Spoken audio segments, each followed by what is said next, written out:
chasing happiness and never ever can. Living in the moment like a never-ending dance. Chasing happiness, not a single day's planned. Together we are stronger, hand in hand.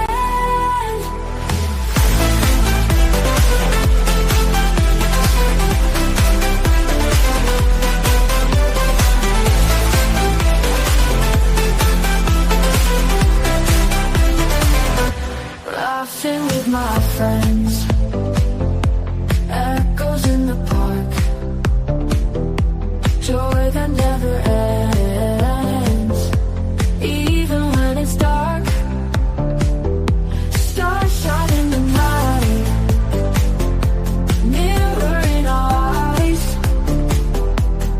Everything feels right underneath the skies. We're chasing happiness and never ever can. Living in the moment like a never-ending dance. Chasing happiness, not a single day's planned. Together we are stronger, hand in hand.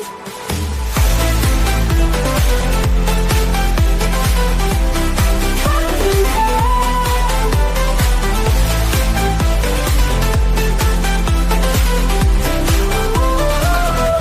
Laughing with my friends, echoes in the park, joy that never ends, even when it's dark. Stars shine in the night, mirror in our eyes. Everything feels right underneath the skies. We're chasing happiness and never ever can. Living in the moment like a never-ending dance. Chasing happiness, not a single day's planned. Together we are stronger, hand in hand.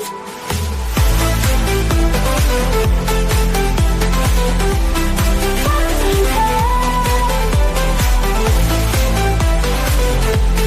Hand in hand.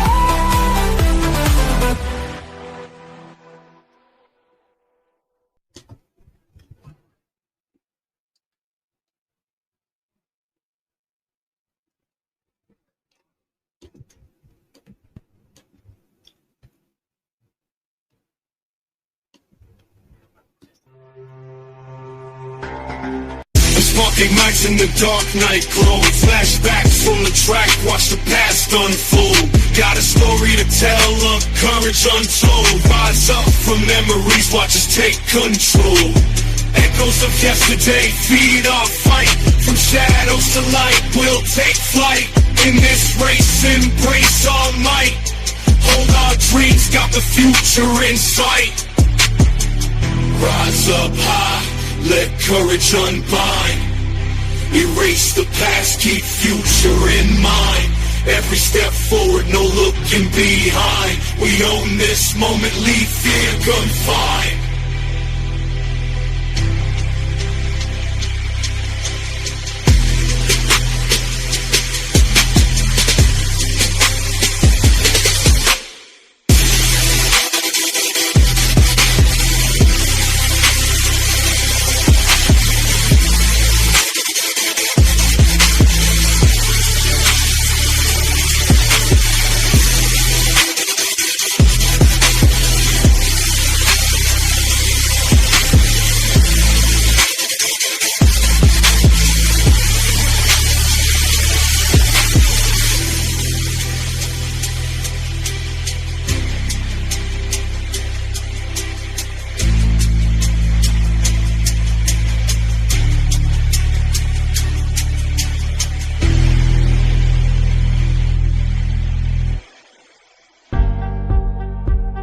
Sparking nights in the dark night glow. Flashbacks from the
Let's see here.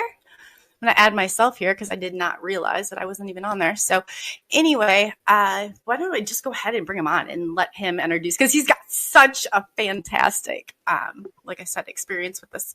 So Patrick, are you there? Yeah, I'm here. I can hear you okay. Okay, great. Welcome. Yes. So excited. So I kind of went into, as you could hear, your background. You have such an impressive background. We talked before in paranormal. 30 years is unbelievable. So I just kind of like to I know that there's so much stuff there that I want to give you credit for. So I missed, obviously, a huge portion of that. So I just kind of like to get your, if you want to just kind of give everybody your background and your updated resume, that'd be pretty awesome. Cool. I definitely think. Oh my God! Well, the resume has me a while, but I've been doing paranormal for years and years. And I didn't just want to be a paranormal researcher or investigator, ghost hunter guy.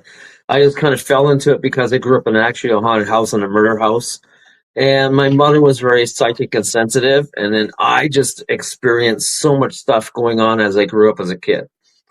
And it just got worse and worse. Sorry, I grew up in a house that was a murder house. So basically, my father bought a great deal of a house back in the 60s, and somebody got killed and chopped up and murdered, and all the body parts was thrown around the house. And he ended up getting it, and then things just kept happening, and the body parts, most of them were buried around the house and never recovered. Oh wow! So did you know that going into this? You guys are going. No, I was a kid back then. I was maybe 11, 12 years old. I didn't know what the hell was going on, and it more or less started as not only that, the land that my father had bought the house on was all Indian ground, a sacred ground. It was all bulldozed over to have other houses put in the area. So that didn't really help at all. And the natives were just, all these spirits were just attacking and creating all kinds of havoc.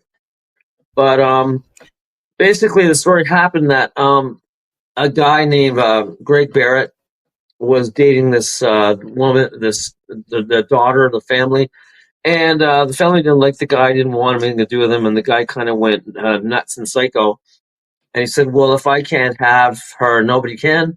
And he ended up taking an axe and attacking the parents, killing the mother and father, and then killing the daughter, his girlfriend. And he was this was back in the late in the 70s.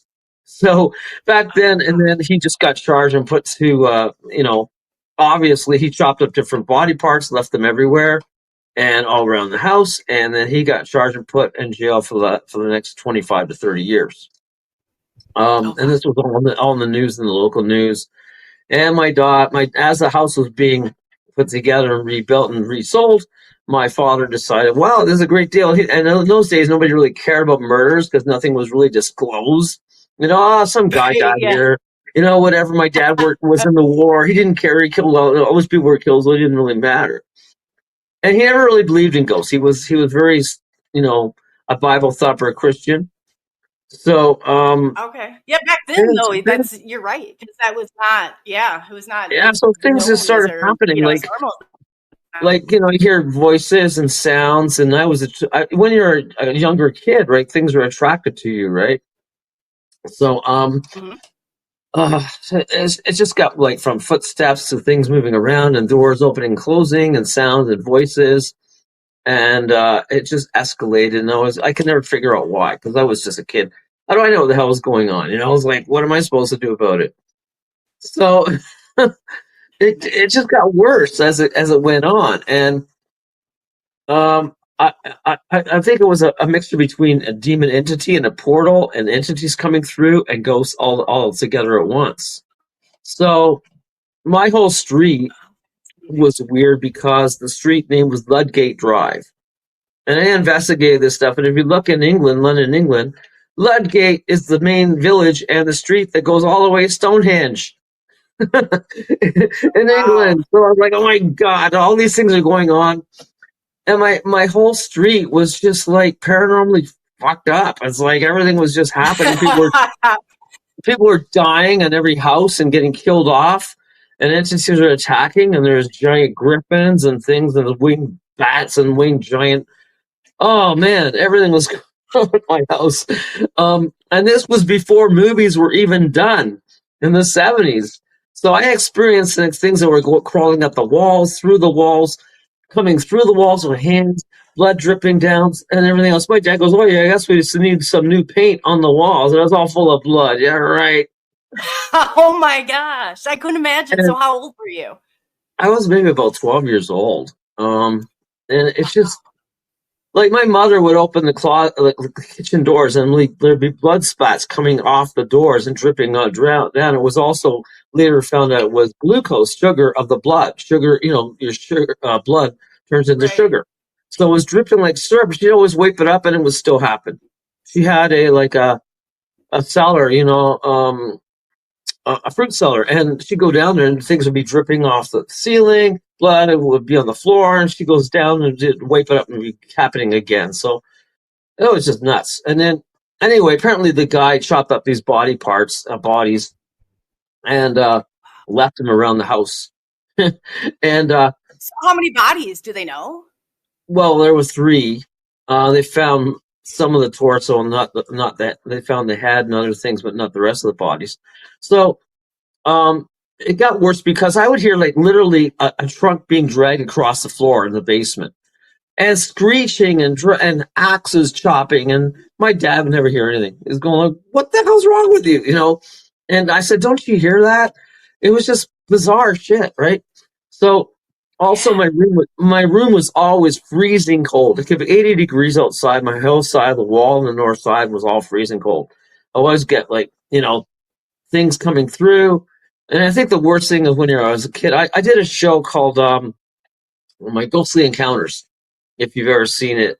And it was one of the episode called Buried Secrets, where it was all about me and growing up as a kid. And the closet door used to have these heavy wooden doors.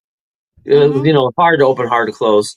And it'd be like 2, 3 in the morning, and I would wake up and I'd look, and there'd be like beady little red eyes looking at you, about 4 feet tall. Like, oh my God, and it's screaming. So my dad always, "There's nothing here." Always and he was a devout Christian, so he thought I was bringing evil and demons and shit into the house, right? Oh, right, yeah. So the worst problem was I ended up starting getting beat up from him and whipped by a belt and a Bible. And when I was like getting into hard rock music and Jimi Hendrix and Led Zeppelin, he says the devil's music, and I would always close my door, so he always ended up putting me in the closet and beating me and whipping me and all that stuff and leaving me in there to get the devil out of me. As crazy as this sounds, I understand.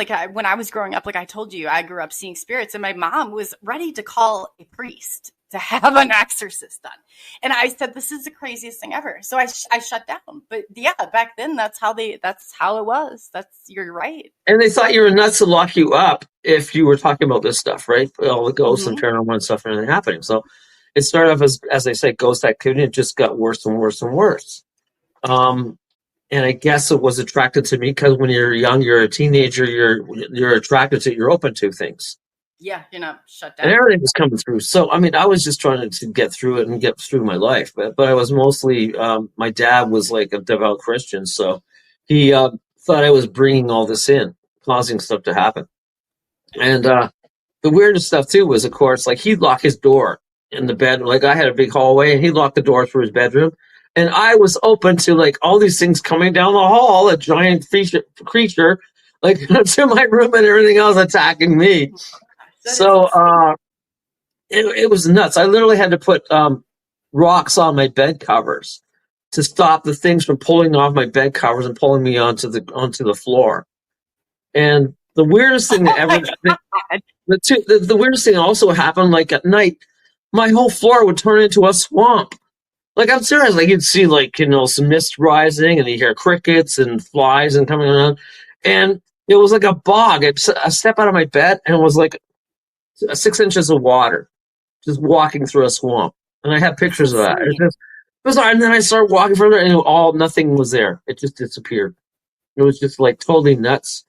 And then I think also the worst part was we had one of those organs where you play about organs where the rhythmic things. And my dad was into that. It was unplugged. It would be playing weird shit. It was going man. playing by itself. All those demon things are coming, and like, oh my god. So, So your mom, you said she's sensitive, right? So was she able to kind she of was tune into actually some of attacked it? by demon activity and demon entities, and held down and almost choked to death.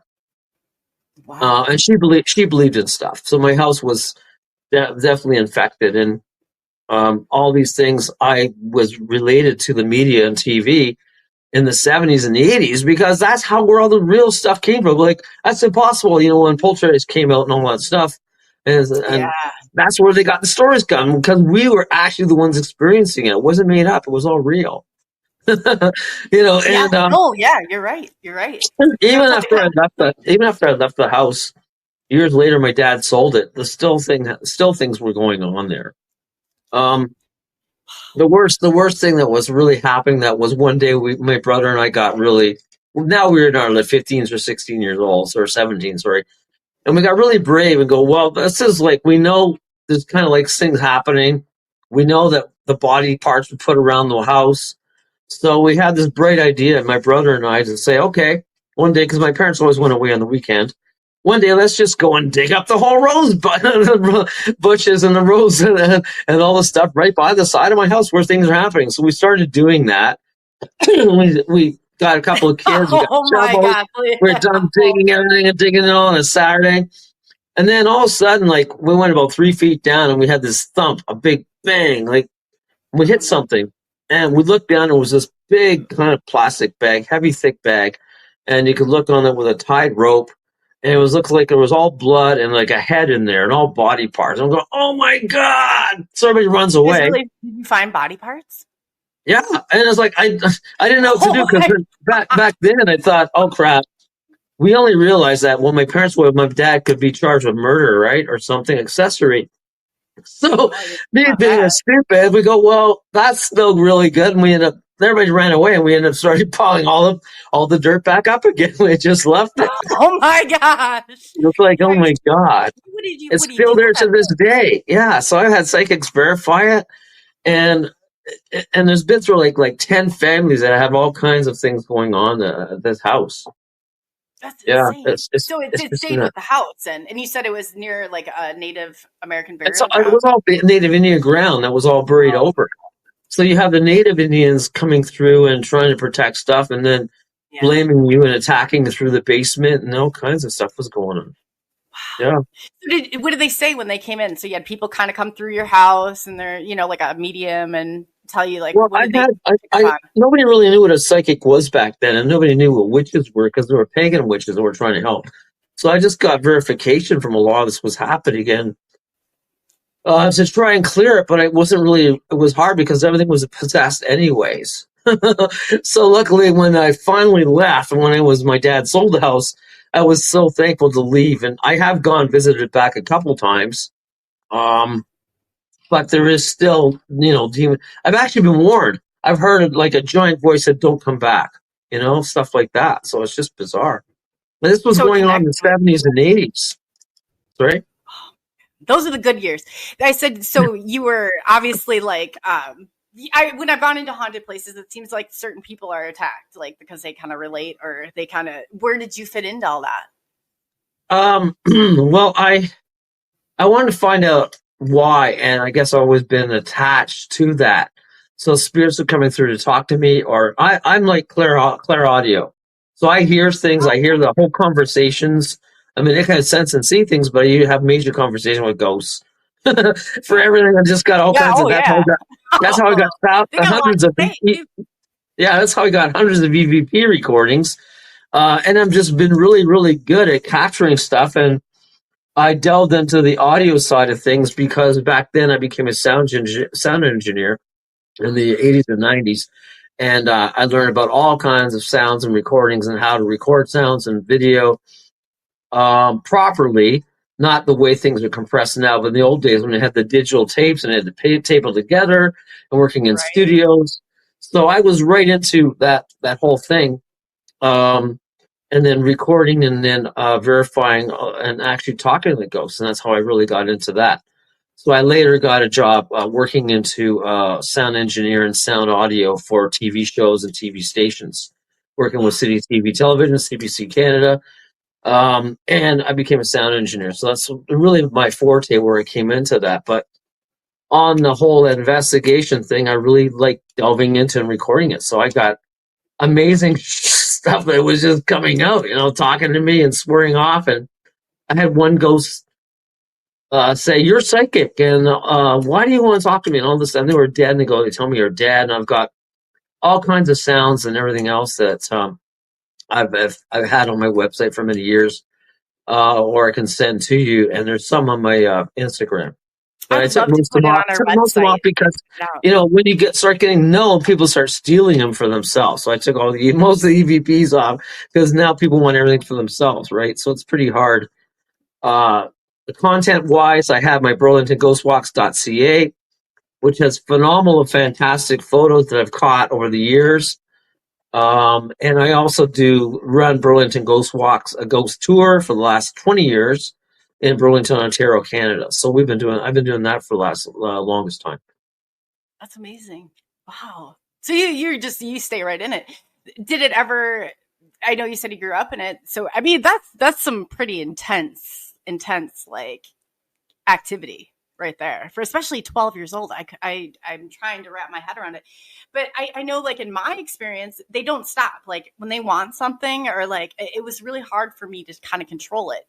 And so they would like come, want me to give messages to people, want me to do all this. And like I said, my mom's on the border of calling the priest and doing an exorcist. Like I didn't, I just didn't know what to do with it.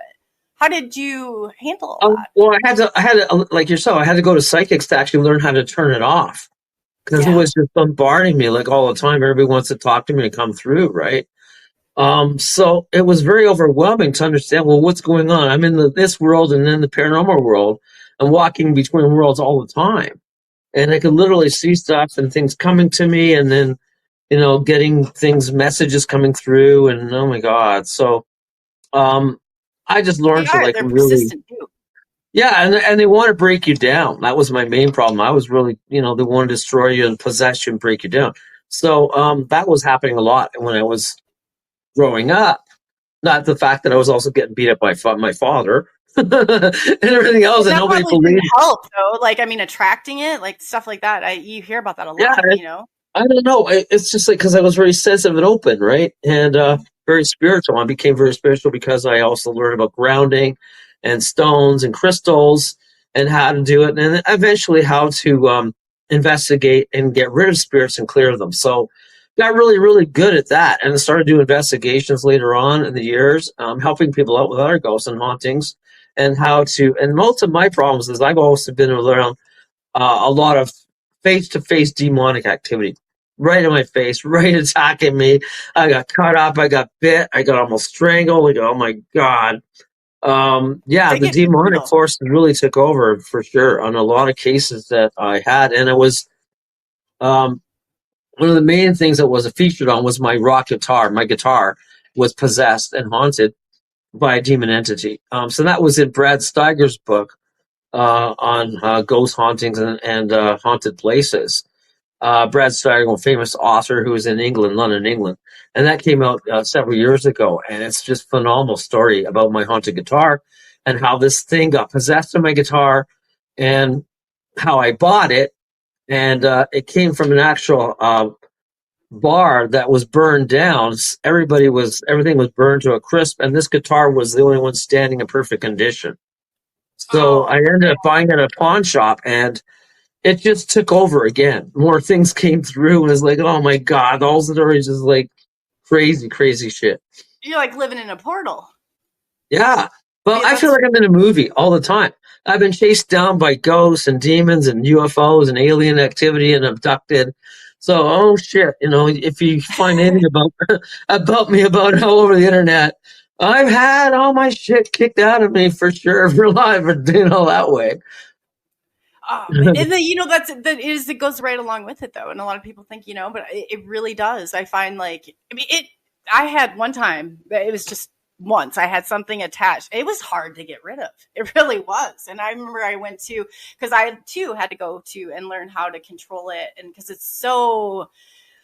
it's right in your face and you don't know. It's like, so you're sitting there and you got, stuff pounding and going on around you, and then people are sitting there, and so you're kind of like, oh yeah, you know, it's great, and just to kind of ignore what's going So on, anyway, you know? I guess because I'm very informative and very knowledgeable, and I have a background in journalism, I get involved with a lot of authors, and then TV, or in the early days, and I got together with John Robert Colombo, who writes a lot of the main famous books in Ontario and Canada called Haunted Ontario. And I got a lot of my stories related to his books. And John was an author, so he'd take me out on all his investigations. Go, what do you pick up here? What do you pick up here? Let's do investigations. So he'd be the writer, and I'd be the paranormal guy, investigating and researching it. So we did pretty good. And he's very famous in that sense. And I hooked up with Terry Boyle, who was also a famous author for the last many years. He died. He's dead now, but we were also working with his books, Haunted Ontario, Canada, and did a lot of the research and the stories from that. So I was with him on his investigations and his tours in Port Severn, Ontario, and it was really good because it was very knowledgeable, and we got a lot of tours going, and we were doing tours, special ghost tours at this place called the Inn of the Falls in Bracebridge, Ontario, Canada. It was just fantastic stuff. So this all led to more media. TV shows, and my first major show that I got involved with back in the 80s when I started getting onto this was a show called Creepy Canada, and it was all about reenactments about ghosts and hauntings and historical events going on with ghosts, the history. So got phenomenal. That was one of the first reality shows that came out, and you might have heard of it all over the Canada and the US. Did really well, and then it only lasted a couple of years, and then it went on. Other shows started after that. So in between that, I was also being a whole TV host and an interviewer for City TV television about ghosts, and was a paranormal guy. And then I got credited for now being known as Canada's most haunted top ghost researcher in the news and television. Won me on that one. News and television. So, sorry. I said I'm not even going to argue with that. I mean, like you literally like won me over. I mean, that kind of activity is so intense. Like that's so I'm kind of the go-to guy, but I help people out. I don't do this for fame or fortune or money. I'm always doing this as a passion. You know, I never got rich on it. I just always do it to help people and to learn and explore. And that's really it. A lot of people are in this for money. Oh, I'm going to get my 10 minutes of fame. It's not about that. It's like the paranormal. You can never know what's going on. You know, you'll never know what it is because it's something on the other side, right? So people, all these ghost people start coming around, and people say, I'm a ghost guy, I'm a ghost investigator. Like, you have no idea what you're talking about because you haven't researched it. You haven't known what a ghost is, EVPs are, what the frequencies are, what the value is, how the moisture is, how dense an EVP is, how dense an orb is. Until you really learn all that and research it and study it, spirits and energy, you really have no idea. Just going into a graveyard and drinking beer and go, yeah, there's a ghost there, let's get him. It just went overwhelming. It just took off, or it just got oversaturated over the news and television the last couple of years, right? Yeah. So, you're right about that too. And you know, I'm true to my word and true to my background. So I had all the original stuff and on how to tune a room, how to investigate ghosts, how to put audio and recordings all over the room to get different angles, to get to analyze it, right? Spectrum analyzer, all these things. If you really want to do it seriously, that's what you should be learning, not just following Most Haunted with the Yvette screaming everywhere, you know, or Zach Bagan saying, I'm possessed, I got a possessed bar in a hotel in a building, you know, like it just doesn't happen like that. It doesn't. And I was talking to, God, he drives me crazy when he does that because it's like, I think it feels like it gives it a bad name, you know? It's like, it's not how it happens. Exactly. And it's like most of the stuff, I have to tell everybody that what's been on TV or when you record something, it takes hours. And sometimes nothing happens for 8 hours. 8 hours, you're sitting around drinking coffee and nothing. So being a ghost researcher is pretty boring. It's the most boring thing you could ever do, but you're staying up all night, cold, freezing, and coffee and things going on, and you're in dark places and tunnels and everything. So all this, if there is something happening, it's all combined into one. And they caught this, they caught that. It's all combined. Wow, it's so fantastic, you know, in an hour of TV. Yet if nothing happens, TV doesn't want you because they want drama. They want something to happen, so they make a lot of stuff is even made up, right, to happen. And Oh, I know. I've been true to my word. I've been offered millions of dollars to make things up. I go, why would I do that to wreck my reputation? You know, I don't care because I'm doing it for the reality of it, not to make things up. No, and you can tell that you just have such a passion about it. Like you get right into it. It's like I understand that. I love that, and it's so much stuff. People, I used to get excited. So I'm not sure what your favorite ghost hunting, but I have one of the portals that's the Huff portal. So it's like the portal wonder box. So it tunes out all the white noise, and so you can hear it. But you can go back and forth with them. It's pretty cool how it all transpires. But yeah, like, get out, leave, and I'm like, nope, I'm not leaving here. So I'm probably not the best at it. I've been kicked off of ghost. I've talked about it before. The local ghost hunting group, because I went through and I'm just start pounding on stuff. You know, it's like, come on, we want to get this going here. But they'll sit for 8 hours and ask, and I'm like, nah, we want to get this going, rolling here. Yeah, but yeah, it's probably not the ideal way of doing it, but that's amazing. So how did you? So you said your brother, right, also experienced it with you. Did he have all the? He took a different. Yeah, he was more. He would took a different. His room was in. The windows were like about 7 feet up in his room, in his bedroom, and he experienced UFO activity. Things looking into his bedroom, looking through the glass, waking up. He said he experienced like devil dogs or half human, half werewolf things.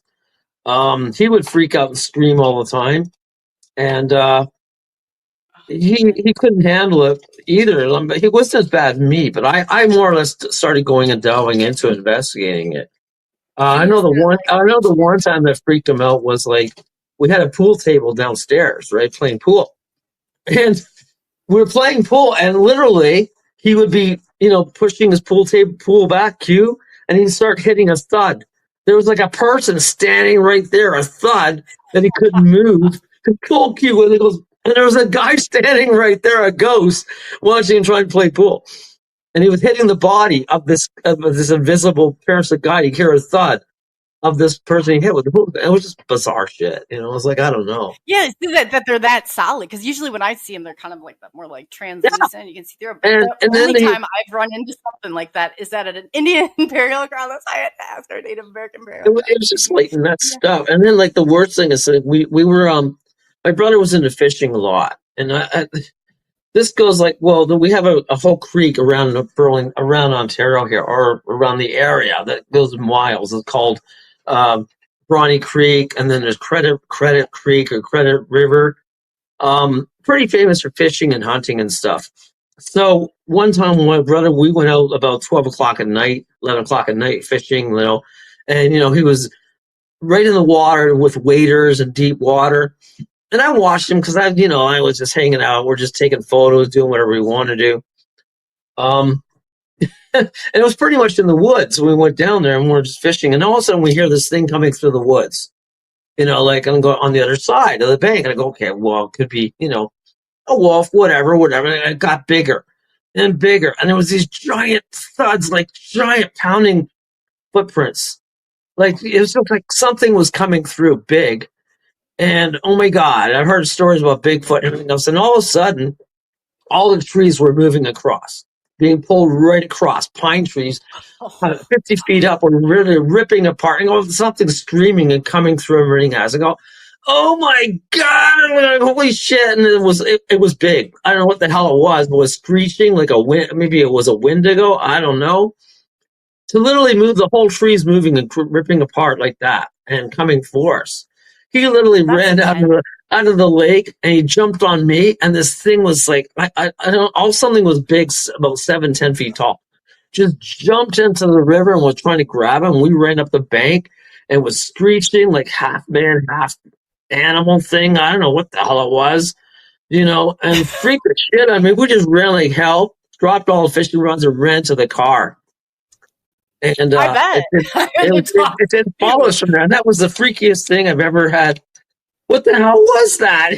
And I don't know if it was an Indian, because it was native ground as well. So I think the Wendigo was there. protecting the, because they're there to, as you know, the native folklore is to drag you in and drive you under and take your body and your flesh, right? No, I didn't know And that. All consume you. So I think that's what it was, and it was native protecting it. So we ran like hell and never went back there. But that I wrote that about in an article about that in a book. And oh my God, that was the scariest things I ever confronted back then. All kinds of shit. I bet. I bet. So at what point did you kind of say, like, because, you know, there comes a point you're going to do this or you're not going to do this. And that's pretty intense stuff right there. How did you stay without bringing that stuff with you or taking it home? You know, it's like, I've had it happen. I've had it happen. Well, most people just run away. I want to say something and that's it. But I stay my ground, and I try to see what's happening. First of all, I have to ground myself.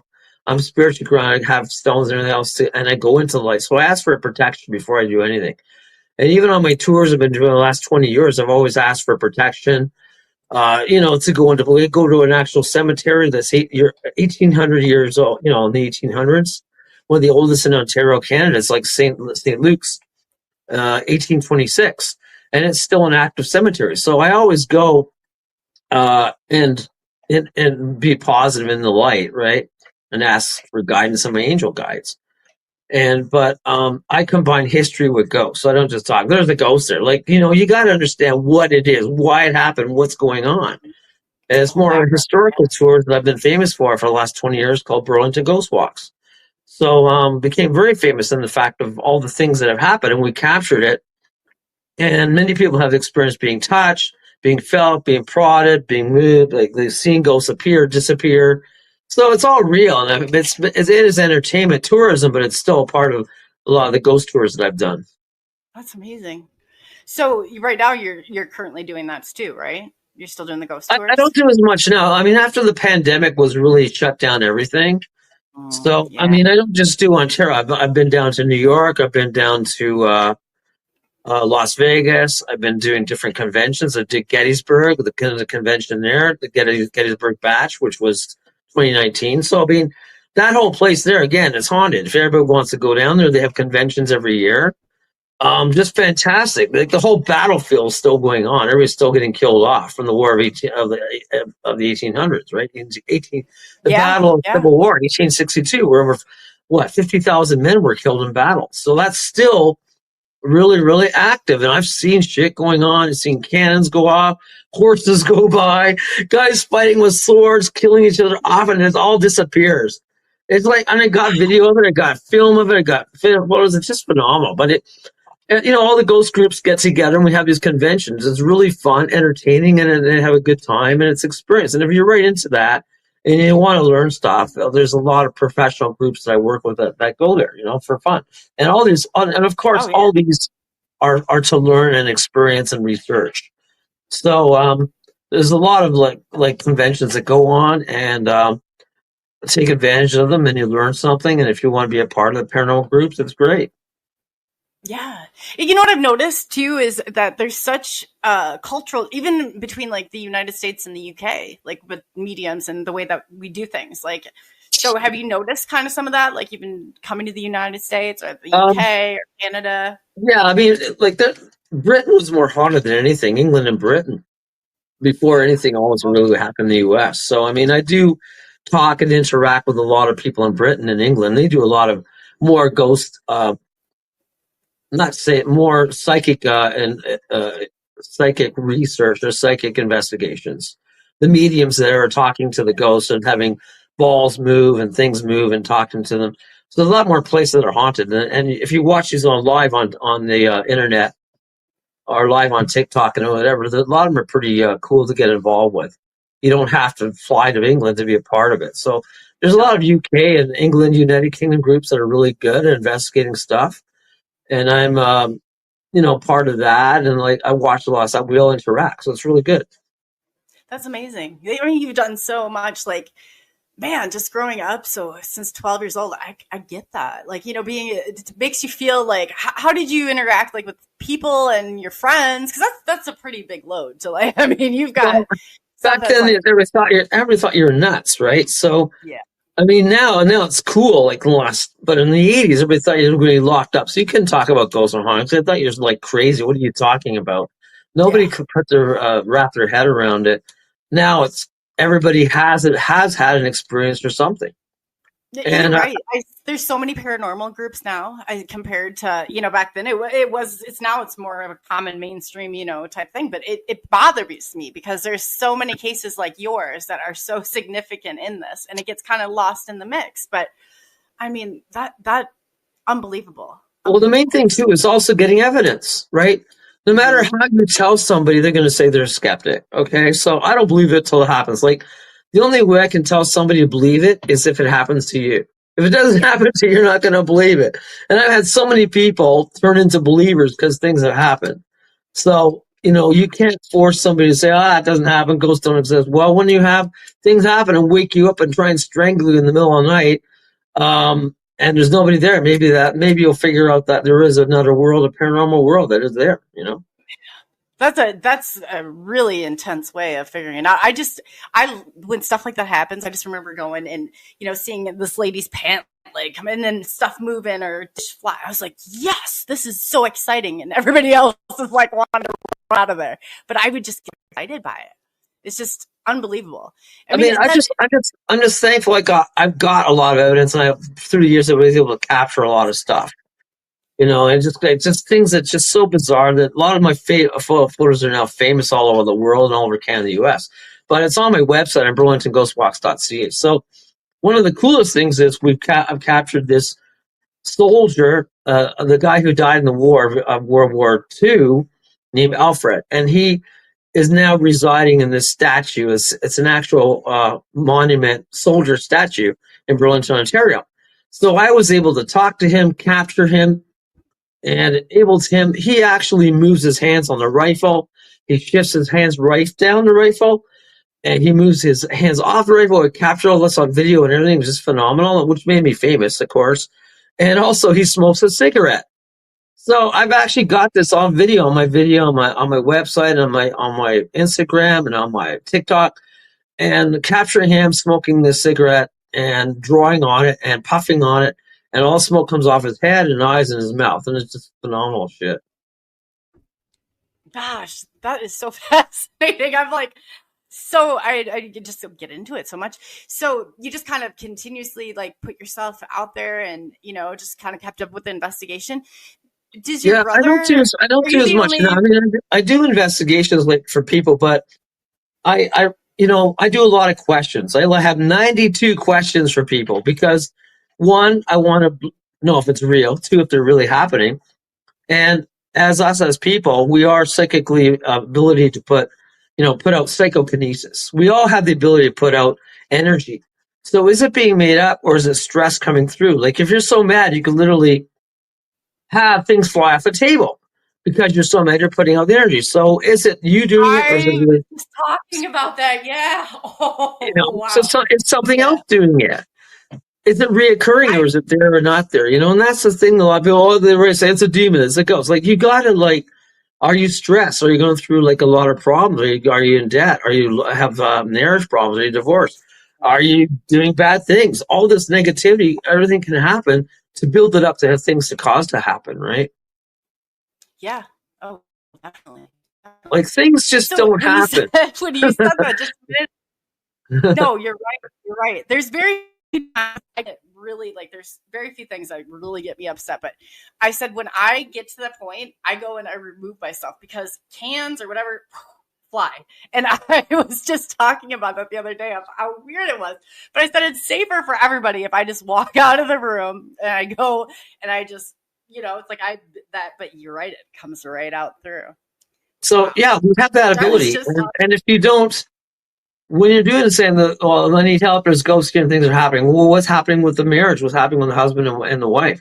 What's going on? They're fighting all the time. We all have that ability to express our energy through that, to push it out. So that could be very much happening and not just the ghost. But that can also activate other things that ghosts can come through. So they prey on other negative energy, right? And now you got your energy and attracting other ghosts and entities coming through. That's true though, because when I've done clearings before, that's where I'll start. I'll be like, okay, so tell me what's going on in the household, there's always chaos. There is always some sort of chaos, and that connects right to So it. It's just like a lot of people are now portal. there's a lot of problem, like economy wise. There's hunger, people starving. There's a lot of things that can affect more activity for things to happen, and nobody's really spiritual anymore. Nobody understands. Everybody's for themselves. So everybody's gotten away about what me for me and money and all that, and they're not getting back to the basics, right? Hello? Yeah, you're right. You're right. So that opens a lot of doors. Can you hear me okay? Yeah, so it's hard to be. I think if somebody's trying to be spiritual, it's hard nowadays because everybody's into themselves or what's going on in the world. They're not looking at them as a spiritual person, being energy and reflecting on what you are in life, how you are. You don't have to follow the world; you follow yourself. I mean, that's what I do.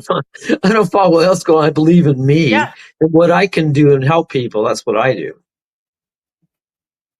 That's amazing. Yeah, no, you're right though. Nobody else is living for you. This is definitely like, the truth is a path walked alone, a lot of times, but man, there's no other way to live but authentic and genuinely like that. I mean, that's a lot to I'm just thinking, man, how exciting it must have been, but how scary at the same time, it's just like, wow, so, it's intense to listen to. I still do, I've done a lot of shows, and if you see me on Haunted Case Files, I did that. Just a lot of a major in-your-face shit that actually happened. So again, we were at a lodge up north in a Muskoka area, and it was all dark and closed down and was all destroyed. And again, it was all part of Indian land, native land, and it was infested by demons and activity. And we went in there and investigated, and they go, "Oh my God!" Left alone in the dark with no power, and all our equipment that we had was dying because it was all being drained by the entities and the ghosts. Oh yeah. And we were first being the hunters to hunt things. We became the hunters. We became the hunter and the prey. And we were there from like 9:00 at night till 6 in the morning. And we had to survive being chased and attacked and almost killed off, and demons like, oh my God, I went on an island.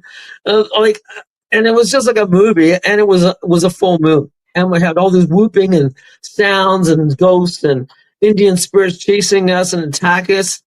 And the lodge was beautiful. It used to be like a playground for the rich. Frank Sinatra was there, Marilyn Monroe was there. It was all torn. It was all falling apart. But anyway, it was called Best places usually are. Big Wind Lodge. It was the famous place to be. And it was all being torn down, and we went to investigate. And it looked like the Titanic on the ground, not on the ocean, because it was so beautiful. It was all these staircase all falling down, caving in. And we had full rain. We've had full power. We had all kinds of lights. Everything literally got drained until we had our flashlights, our little flashlights in the dark, and you're running around getting chased by demonic activity, jumping on you and attacking you, and trying to rip out your throat right in front of you in the middle of the night. And we were running. We just had to run. And I've never been so fucking scared in my entire life. When the boat came, I literally ran down the hill and jumped into the boat. That was so we survived the morning. I was like, and they did it well. They depicted it well, because if you saw the show called Possession on a Haunted Island or something on Haunted Case Files, the effects of the demon look almost exactly like what was attacking us. And so they reenacted it very well. And then when I saw it on TV again on my big screen when I was in the office, I literally, when it came, I had to hide under my desk because I was so scared it was happening all over again. Oh. It's like unreal, man. Just unreal shit. I've been right on a boat too. Getting out of there. It is. It's intense. I really like. So you said that you also had UFO experience. I have that. I said it's paranormal. There's a crossroad. I just don't know where it is. What's your take on that? So you broke up a little bit there. I think you sound like a ghost, but I don't know. Oh, I'm so sorry. Yeah. No, on the UFOs. So you experienced UFOs also. Well, that was another problem. I mean, I don't know how. I think UFOs and everything and ghosts and everything comes through a portal. The portal works the same way. So I've had experiences with that later on of being, not when I was in my house, but later on when I was growing up. I mean, other places, I started getting UFO activity and I literally got abducted. So I I guess because I was testing it, and well, my father worked for the CIA, for the government, the U.S. Yeah. Area 51. He was under Secret Service. He worked with reverse engineering and with UFO technology. So he was probably affected and attacked by alien activity in our house as well, because I remember things were coming through in the basement, in the office, and I literally hear him talking to something, was talking in a different language and coming through the walls. And my dad was Wow. always scared about that, and because that was real, and he would never talk to me about it. He was always like, Never? when he was going to work, he had a briefcase with handcuffs on his hand, on his arm, against with attached to the briefcase, and I thought that was normal. I thought people were going to work like that. That's great. I was going to work with my briefcase, and Yeah, you know, would never tell us what was in there. So he get picked up by black limos and black guys, and you know, the black man, you know, men in black, and I had no idea. They're like, hi, and these guys are normal, and they're like no face, and it was just like bizarre shit. Wow. So dad's in the, you know, working for the CIA, like that. Unbelievably, that's how so many people get brought, like the children and things like that. Like there's such a connection. I don't understand it quite myself, but I hear it all the time. So he was working on top secret blueprints with the UFOs. I saw it. I've seen it. I saw the Arrow $1 million worth of contract, all eyes only, CIA government official stamped. Oh my God, U.S. government, you know, Area 51, all this stuff, underground stuff was going on. And he goes, oh yeah, it's just my homework. I'm just working on this shit. I go, oh my God, you know, I could have taken and stolen it and worth millions, right? So this is all top secret stuff. Oh yeah. Oh, especially Area 51. Did you find anything, or did you ever get any? I was at Area 51. I did go there, and we literally, well, you couldn't go in because you know, they were always patrolling out by the gates.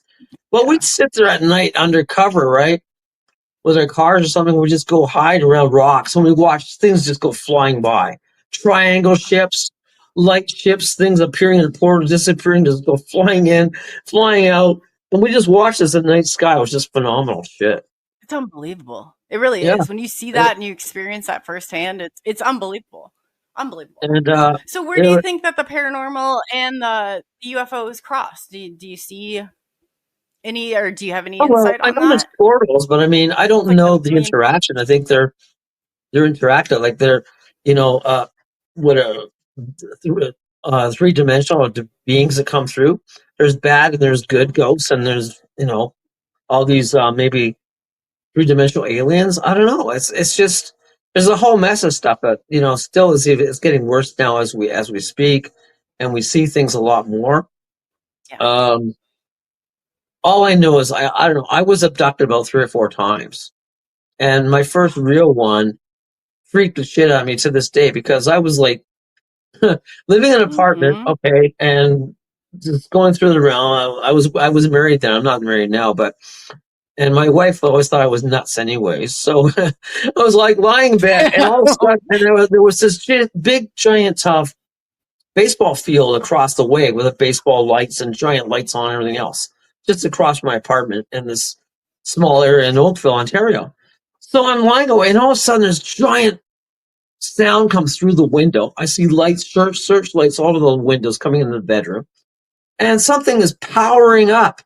It's like, and it's like, boom, and this blue flash just comes flying everywhere, and I'm going, what the hell is that? And I couldn't move. I literally frozen, going, I can't get up. I look at her, I'm trying to wake her up. She couldn't move. She was frozen. She didn't wake up at all. I couldn't move. I could see everything, but I was like, my body was numb. And all of a sudden, things are coming through the window, and then there's these gray alien things standing there looking at me, and it's pointing at me, and then I start moving up, elevating up, and literally start going into the wall. And I'm going, fuck! And like, holy shit. And I'm going, I literally saw the fiber of the wall and went through the wall, and that's all I remember. I ended up like just a flash, and I was on a ship. And all I just remember was like lying somewhere, you know, naked on some kind of like steel platform on a round thing inside, but I couldn't, there was no real, it was all radiated. There was no real lighting. It was just like nothing. These things just looking at me. And then all I know is yeah. needles were coming down into my these long needles like a doctor needle into my temple, and that's where I blacked out. And to this day, I had always been abducted. I had like marks in my temple, like doing something, you know.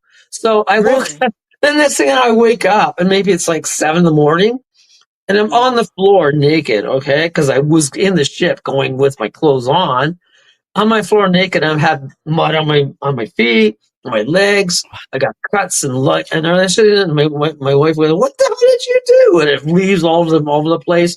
I go, "I have no idea what I did."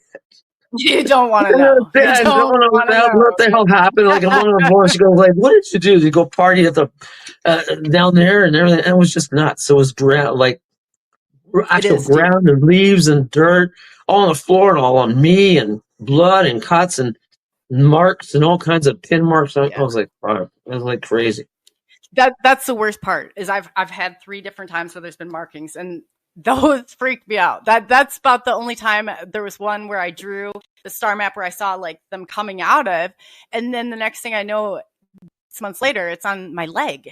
And that's when I packed up. I said, we're going to go to a hotel for the night with my son. I was like, it just, I had to digest it. But there's a whole realm. So when you were taken by ET, which ones did you said the short grays, tall grays? It was like short little gray guys. And my cat, it was funny because my cat was really wild back then. These little gray guys, dudes, were almost like, from Star Wars. But Star Wars didn't exist back then. So they were just running. My cat was chasing it, and the thing nearly went right into the wall. My cat flew and jumped smashed right into the wall to try and get it. And then there's this tall, silvery guys appear, like walking around, like looking at me, really, really big eyes, like black eyes, look like pie eyes. And it was all blue and light, around it, like an aura. And that's all I saw, but I couldn't move. I couldn't say anything. And I just went up. And they're like pointing at me, go, well, I guess I'm going through the wall. I was like fucked up. I don't even know how that happened. That's crazy. Well, you're not. I say you're in their space on their time. It's not the other way around. But I mean, remain conscious. I survived it, but I still have to this day, I have no memory of what happened from the time I was getting these probes put into my temples to the time that I woke up. Maybe hours later, naked, lying on the floor, upside down. So when that missing time is enough. Did you have any other symptoms when you woke up? I felt really sick, but then the next day, like I had to drink a lot of water. I felt really dehydrated, really bad. Like I just kept drinking water because I was maybe they took all my fluids out of me. I don't know. Anyway, the weird thing was the next day I felt something in my nose. Like there was a lot of pressure going, oh my God. It's like felt like, really something in there. Like it's not like I go, like it felt like a ball or something, right? So I go, shit, what is that? I go, oh, it hurt. And I was like, something. So I kept blowing my nose. And I went, blow, and all this blood came flowing out onto the sink. And this little silver ball comes flying out of my nose and goes round the basin of the sink and goes, and then falls down the sink. And I go, oh, shit. And it was some kind of a probe in my nose. I didn't even catch getting it. But the metal probe thing was in my nose, just fell out. This is fucking nuts. Crazy shit. Too, yeah. And they're black. I've heard a couple different times where people have said that they're contacts that they put in because they're sensitive to light. Because I said looking in their eyes is probably one of the strangest life-altering experiences I've ever had. It was like you saw through like a whole different realm. I mean, it's so hard to wrap your mind around it, but it's so much a reality that I said that, when you experience something like that, it's totally different than hearing about it. Totally. Yeah, and that was around the time when I had my haunted guitar. So that was also going on after that when my guitar was possessed. And it was causing fires. And the main thing it was relating to was it wanted to kill and have me kill with the guitar and kill people and light them on fire. So it's going back to that original house then. No, and this was like later on when I had my haunted guitar. So I mean, it was possessed by a demon entity again, and it was if you read the story, like on Anomalian, I literally had to take it. I was going to a convention because I was going to meet the psychics there at this convention in St. Catharines, Ontario. And I thought, well, I'm going to bring this guitar and they can maybe channel it and get it or fix it. So it literally tried to possess one of the mediums at the convention. When I took it there, when I opened it up, it was a Flying V guitar. Okay, you can see it on my website and stuff. But Rob McConnell, who was hosting the show from the X Zone, said, "Get that thing out of there!" Because as soon as they opened up, all the glasses on all the booths were smashing everywhere. They're just smashing, and there's like all this energy came flying, a giant whoosh of just smashing everything. So I was really freaked out because I was bringing it to the show to show people in the house, and then I was talking to a gifted psychic, Eugenia Macer Story from New York, and she's helped me out and tried to channel it. So she told me everything that was happening with this guitar. And it was actually possessed by the worst demon of them all, called Exu, which was the king of the Satans or the son of Satan or something, and the daughter of Satan. The father was Satan, and the mother was something else evil, or Jezebel or something. I don't know what the hell it was. Or Lilith. Yeah, the mother was Lilith, and the father was Satan. So a great combination of this thing demon in the guitar, and it was trying to possess her. So all of a sudden, this whole flash of snake light goes flying around and grabs her by the neck and starts strangling her. And because we're trying to rid the guitar, clear it, get rid of it, and it wouldn't let it. And she said, "Well, what do you want us to do?" He goes, "Nothing. I just want to kill." Right, this thing, we could hear the voice coming out of the guitar and everything. It was like warbling, wow. So we literally had to have 3 people come out, and we called the ambulance, called the emergency and everything else, 911, because she was getting attacked by this. When you call them, yeah. And they go, "What the hell's going on?" And she had this, like, as if she was going into, hysteria coma, right? But you can see this like a snake light going around her, strangling her. We were pulling it off. We pulled her off the guitar because she was possessed. She was getting possessed by the guitar. It was jumping on her, and we were trying to get it off.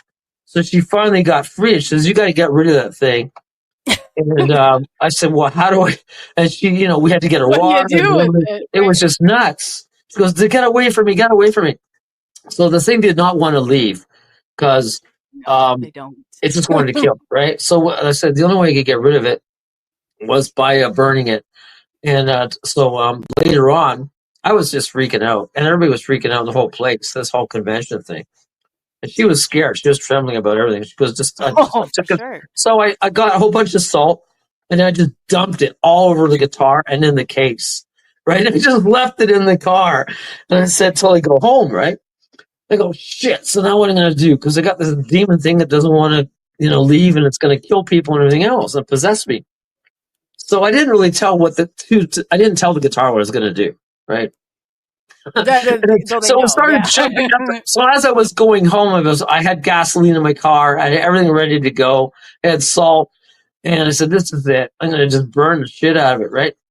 And I took it to a park. And the thing was jumping up and down. The case was jumping out of the back seat trying to get out because I locked it in there with the salt, right? Didn't like to calm it down and control it. So I went to this park in Oakville as I was coming home, and it was maybe 6, 7 o'clock at night, summertime, whatever. And I said, this is it. And I went way down, and I found this giant garbage can, right? One of those metal tin ones. I stuck the guitar in it. I started pouring gasoline on it, and I said, if I'm going to burn the shit out of you, you're going to go to hell, right? Because I'm going to release you. Man. That was the only way. And then I put salt all around the garbage tin. I'm thinking, okay, this is going to be great. I started to light it. It would not light. It wouldn't go on fire. Oh, man. Of course. So I'm not going to have. I couldn't get it going. It would not. I kept blowing out. No matter how many times I lit it on fire, I go, well, this isn't going to work. So I kept pouring, and then ended up somehow the fire ended up going on my arm. And then it jumped on my arm, and now I'm on fire. My whole arm is going over. Oh, shit. So, oh, fuck. And then I end up dropping the whole gas can into the garbage can. I go, oh, my God, it's going to blow. And when you deal with something like that with that energy, you're not just so dealing now with the guitar is all lit up, going up.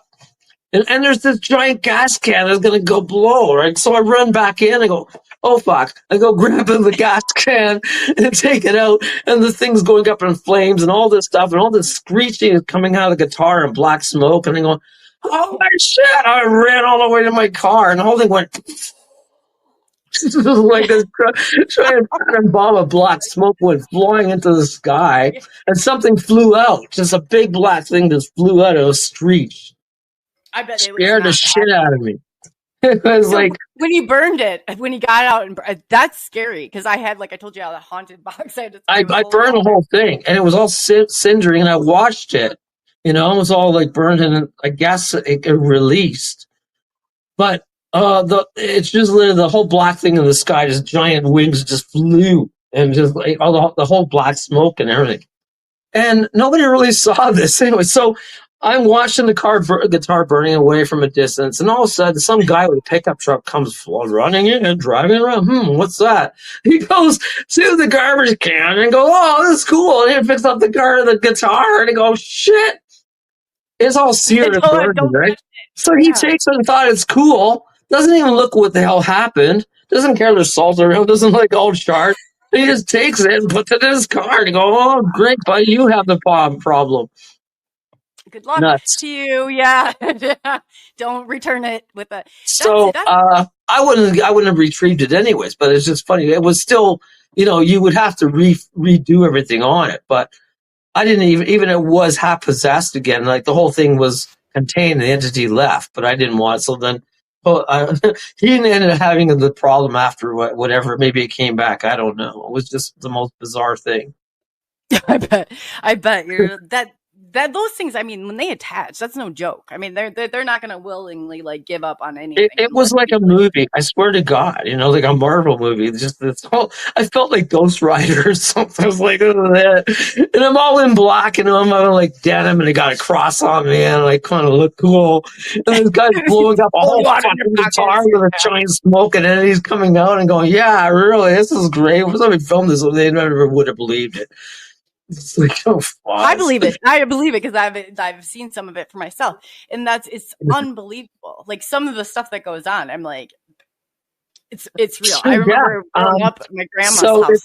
If you, and then things got worse later on in other years. Other things when I was doing the ghost tours, I had something come back from the church, from the graves, because it was protected by demonic entities around the church. Right, again, native land and native ground, and that didn't like me too much and attached to me and came to my apartment one night, and just all kinds of shit was happening then. Like there was all kinds of black liquid goo shooting out of the sink. And then the growling going on, and it didn't like me and was, I guess, trying to possess me or something. What do you think its attachment to you was? That you're just able to see it? I don't know. I mean, because I guess it knows that you're good and you're a pure person, right? And you're religious. So I think it was out to get me as a Christian. That's what I think. Anyway, this demon thing was protecting the land and the church, and it came and followed me back and wanted to attach to me. So a couple days go in, and just things were happening, just shit was going on, and sounds and growling and everything. My wife was then like totally freaked out of what I was doing. She thought I was possessed and wanted to destroy me. So anyways, she was working and I was at my house. I mean, it was only a one-bedroom apartment. And I'm just like going in, so like from the bedroom and going in, I hear this sound going on in the washroom. And I'm starting to smell smoke, and I go, shit. So now the washroom door just slams. And I can't open the door. And then next thing I see this smoke coming out underneath the door, and then I see a shadow moving around the door. Like inside. It's, like something's in there moving around, because you can see light from shining in under the door, right?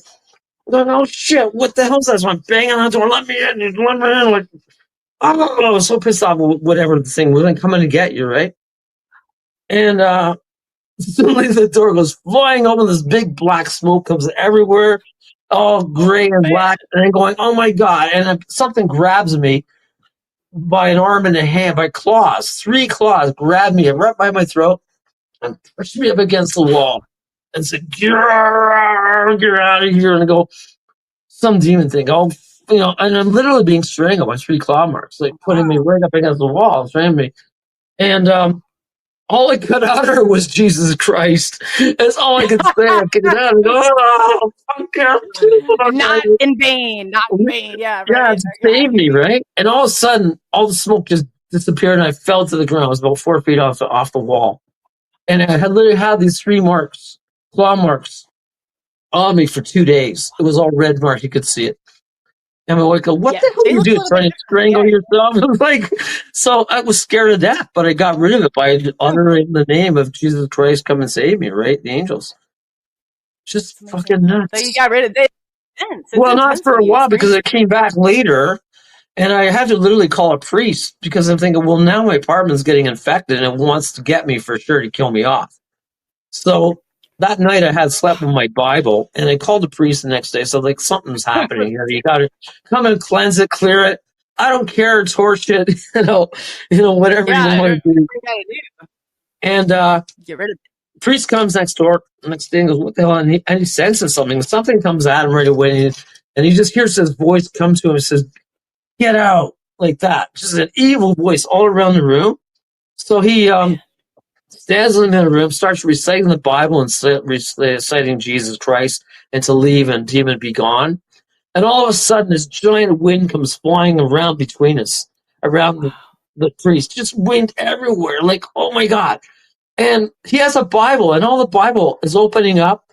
All the pages come flying out, ripping up, burning up, all in flames. Everything's going up in flames. It's going, damn you, and all that shit. And this guy was experienced as an exorcist. And I'm going, holy cow. So now we have a giant whirlwind in the middle of my apartment, and all the Bible pages are ripping apart, and he's using his cross, and damn you, and damn this, and putting water on, and go to hell, and damn you to hell. And finally, I don't know what he said, something else in the name of Jesus Christ and the Archangel Michael, I ban you to leave. And something just clicked, and it took all his power. He was weak, and then he had the cross, and he was holding the cross on his chest, and it started lighting on fire as well, right? So finally, the thing just went whoosh, way up into the into the ceiling, and there's just a giant black mark just take off into the ceiling. Was he like, hey, I've never experienced something like this before? He just freaked. He goes, I'm leaving. You're the fucking evil. I said, like, you cleared it, not me. I don't want to clear you. He never had that experience. Like, yeah, right. Like he thought Lord. It was almost like an exorcist, but he had done exorcisms, right? And he was just like so, and his cross was actually smoking. He was literally putting out the flames on the cross on his chest and was smoking. It was sterling silver, and you never seen how a cross would light up in fire. But again, he just left and he said, God bless you, my son. And he just left, and it was done. He said, it's done. It's like, oh my God. So, after that, everything calmed down. Nothing happened after that. It was great. But the Bible just disappeared in thin air. All the flames, everything, all the pages were gone. Everything was blown up, drawn up into a giant whirlwind into the sky, in the ceiling. Wow. We had some questions before about the guitar. Like, people want to know, can you go into it again, where you got it and how that whole transpired? Because people seem to be really interested in that. It's fascinating. Sure, whatever. Well, I bought the guitar. I bought the guitar from a pawn shop, and it came actually from a band that was playing in New York or in Detroit. Sorry, and somehow the band and the whole bar was lit on fire. It came on fire from this guitar. So one of the members of the band died holding the guitar. And next thing you know, they go investigate, and everybody cleared, and the whole place was singed to a crisp, but the guitar was a white guitar, sitting perfectly fine on a stand in the middle of all this charred and burned flames, and one guy's dead holding onto the guitar. So I inherited by going, I go to the pawn shop. I guess when it was sold, I ended up there in Ontario, and it was drawn to me. You know, it's just weird. I just thought, this is a really cool guitar, but it was perfectly fine. And it was like a heavy metal thing, and I started playing it. But I was trying to play nice songs, and I wouldn't like nice songs. I started playing Black Sabbath or something. I started playing like War Pigs, and I loved that. And Metallica, love that. Like Demon shit, love that. But I played like, like country songs, I become no one like that. It was just fucked up. It was just a weird thing. And it always felt like it was freezing cold on the neck. It just wasn't warm. And I thought, well, I just thought I'd bought it. And just things started happening every time I brought it home. I would hear sounds and movement. And I think I heard like ghastly sounds and growling from it. I'd go in the room, nothing there. Leave the room, it was there. I was like, I always kept it in the case. And I go, well, shit, I better start putting salt all on the case. And it didn't like that. And just things started happening. And it would always, just flames would come out of it. And it would appear in the middle of the room and saying, I want to kill things and stuff like that. Like, it just wanted me to have it to make me famous and possess me, right? So I was working with the guitar to use it to kill people and chop people up or hit them in the head with it as an axe and light people on fire to be famous and rich. And that's what I wanted to do. And it was called the X-Su. It was a flying V, the flying condor of Mexico, of South America. And you can look all this up. It's all real. The X-Su, the most dreaded top entity of all the demons in the whole world, controlled this thing. And I had it. You happened to end up with it. And I just happened to have it. I don't think so live. I mean, I like collecting guitars. That was ridiculous. That's unbelievable. I mean, it does pull you in, but I've had a haunted artifact, like I told you. I had to spray it with holy water, and whatever it was busted the thing, but the cross swung, and I was like, whoa. Like, and it just kept lighting on. Every time I played it was like you're playing your fingers, and your fingers were all being lit on fire. But you didn't feel a flame. It was just like, well, this is cool. It'll be a great show. It's like, this was fucked right up. And oh my God. Strange, man. So other people around you, when they would experience it, were they like, I got to get out of here? Yeah, because I was in a band. We were in a band then, and it also became famous for all this shit going on. A band called Sci-Fi Prodigy. And we were known as Canada's most haunted band in the world. And we had all this shit happen as we used this. And when we were playing, the drums would light on fire, the amps would go off, things would blow up, the drummer got hit in the head with cymbals, and everybody loved this. And we used pyrotechnics, and we'd blow up things, and then my guitar got all blown up, and then I got blown up, and I got electrocuted. And then no joke. This stuff happens. I'm not. The electricity. Boom. And then we had girls that were dressed up like sci-fi girls, and they were all getting attacked, and it's like, and everybody thought this was all made up. It was all part of our shows, and we backed up Kiss. We did pyrotechnics, and Gene Simmons said, "We're totally fucked up. Get off the stage." And Gene Simmons. And then we backed up Metallica, and we were kicked off the stage because we were having fights with the Metallica musicians and the Hellfield, and oh my God. And everybody loved it because they're lighting their lighters, and they all thought it was a show, but it was all real. I know they probably like, this is the best. Major shit going on. And we were playing because we got more gigs because we were so pyrotechnical, the most haunted fucking band in the world, and that's what happened. Oh, wow. We'll talk about that. So the band members, how did they feel about it? They probably didn't know what they were getting into. Well, the drummer I still talk to, but everybody else quit. When the bass player was getting lit on fire playing his guitar, power just go off. I swear how many times we could not get through a song. The good songs, the bad songs that we were playing were okay. Anything good was not being played or cut off or pulled apart, or we were thrown off the stage or something happened. It's just like nuts. And this is all in the 90s, and you can read about it. And in my book, there's another book I have that has all about this. It became pretty famous in a bad way. Like a heavy metal, rock, and blown up guitar band. And Gene Simmons even says, "You guys are totally fucked up, but we like you." From Kiss. Like, oh. Thanks. Yeah, I don't know what Yeah. you would do with that. Yeah. If Gene Simmons, like I said, is telling you that, I was like, He's into demonic stuff in his acts and everything. He goes, this is great, man. Patrick, you're fucking phenomenal. You're fucked up. Yeah, thanks, Gene. man, It's all in this book called Alien Rock, okay? It's all about all the alien rock things and things that go on and UFOs and haunted. And I don't know if you can get it anymore, but it's a rock and roll extraterrestrial connection guide by Michael C. Luckman. I was that's like, oh my awesome. God. It's like, and the stories of us, and it's all about conspiracies and about Elvis Presley seeing UFOs, and us are in there with Sci-Fi Prodigy, and just major weird shit and aliens and everything else going on. Get the book if you can. Yeah, Can you tell people real quick where they can? I'll post it also, your websites and things like that, where they can find you and maybe more about the story. Most of my ghost page, all the other ghost famous stuff is on burlingtonghostbox.ca.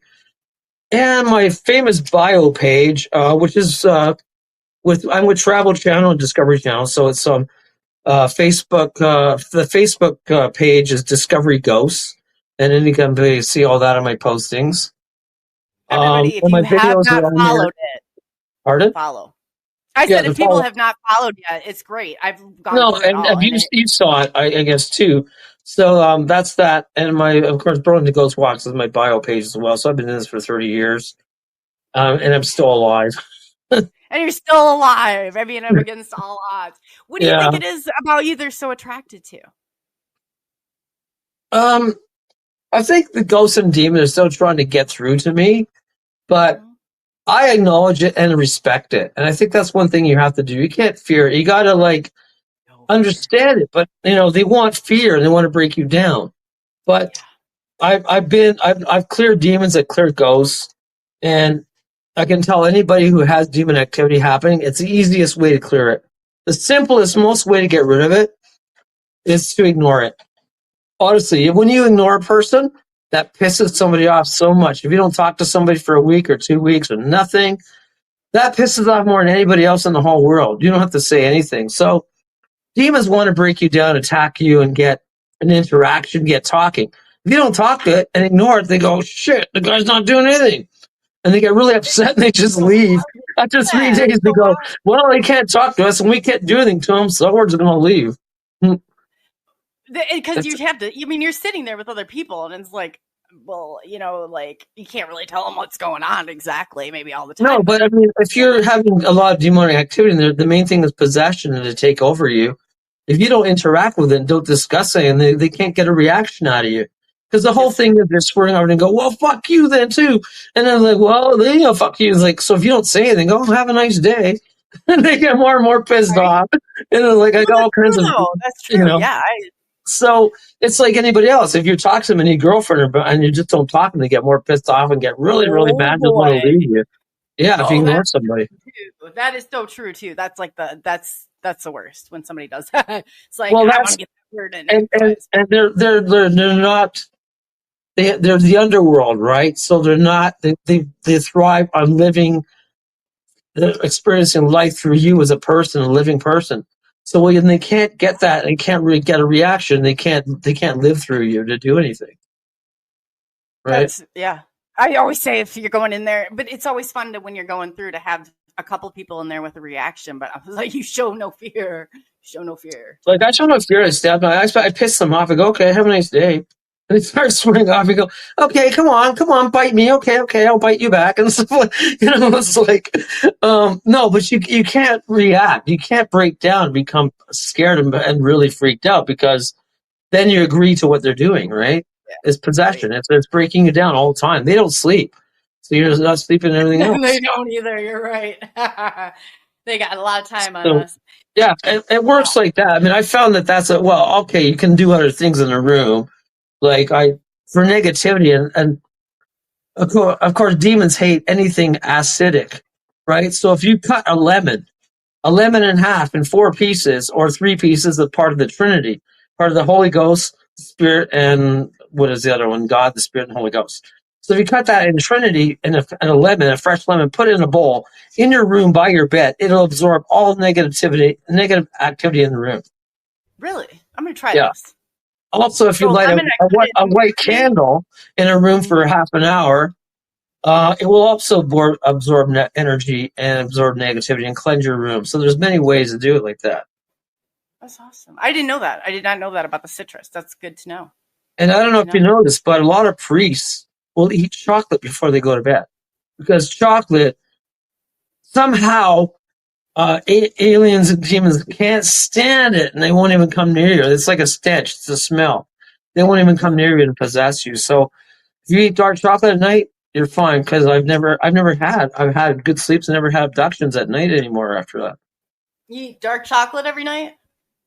Pretty well, yeah. Before I go to bed, yeah. No, I'm really being serious. That's interesting to know. And it works because I don't know what it is, but I found that demons and mostly demons and energy are made out of sulfur, and everything is acidic from the other side, so it counteracts sulfur. Chocolate melts sulfur; it dilutes it in your system, so you don't have that effect of the spiritual energy of the sulfur coming through you to attack you. That makes sense when you say it like that. That makes sense. Wow. Yeah. So I found all this out by trial and error and talking to people and people and psychics and crystals and mediums and everything else. Yeah, that's exactly how too. And it's good to have that confirmation. Like you said, there's always that layer of, is this happening? Is this not happening? Like, what's going on here? Yeah, I mean, there are ways to stop it, but you can cause more things to fuck up than not. So the more you do things to fix it, a lot of times you can't fix it, it gets worse. And that's why a lot of people get things worse. They don't know what they're doing, and then it becomes more worse than when you started from a group who doesn't know what's going on. Yeah. Or if you're challenging something, then it's going to be worse. Well, yeah, we'll get rid of it, no problem, we'll kick its ass. That's not going to happen. It's going to be more worse. And how are you going to get clear of something? They don't like that. They don't. So how are you going to clear something that you got more screwed up with, and you got other groups to clear it up that don't know what they're doing, That's insane. Yeah, no, you're right though. They there's certain things like I know that kind of triggered it. Like when the experiences that I had, like really intense, were in an 1800s church, a Catholic church, St. Patrick's, in the middle of nowhere. But what is it with that era? It seems like the 1800s. They're so. It was the most medieval era, and was also the time period called the dark era, the dark forces, where things can come through more. The portals of all over the world were open for anything to come through from the 1800s. So, can you explain that one more time? So, okay. From the 1800s, the history of the world. Actually, the history of the world was dated back from the 1400s, but the Catholics and the monks named the 1800s as the most time of the world being tormented. That time period when it was the dark forces, the dark world, where all things could come through, all evil and all forces were allowed to come through. So we didn't have the knowledge or the whereabouts of like, hey, let's shut this down here. Like, this isn't a positive So thing. what's happening in the monks' time in the Catholic, in the early days of the churches from 1426 or 1414, which happened in France, actually, when France was burning. But from all the wars and from all the battles, but that's where it came from. Notre Dame was burned down. All that stuff was burned down, and that's where a lot of the holiness was destroyed, and all the demons came out, and all the entities came out to the world. I believe that. It's crazy, but that era is so restless. That is like where I find if I'm going, I'm like, we're going to somewhere like 1800s, because it's like that's the intense activity. It seems like right there. And people will burn for all and put on the stake and executed and tortured for all that period of time period to get it out of you, to repent. They were just using all the forces to kill you off back then. You're a witch and you're condemned. Everyone was a witch. Yes. The Salem trials, everything else was going on in the 1800s and everything else. No, that makes sense. That definitely makes sense when you say that. It's just like a restless era. I remember we would go into this Catholic church and it was open. It was supposed to be open. It's not open anymore. But the lock was one of those, you had to turn it. And as soon as we go in there, that sucker would lock.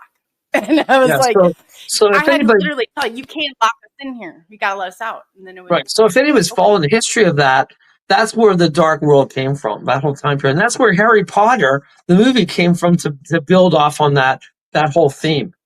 The dark forces, fighting the dark forces. And that's where it came from the 1800s.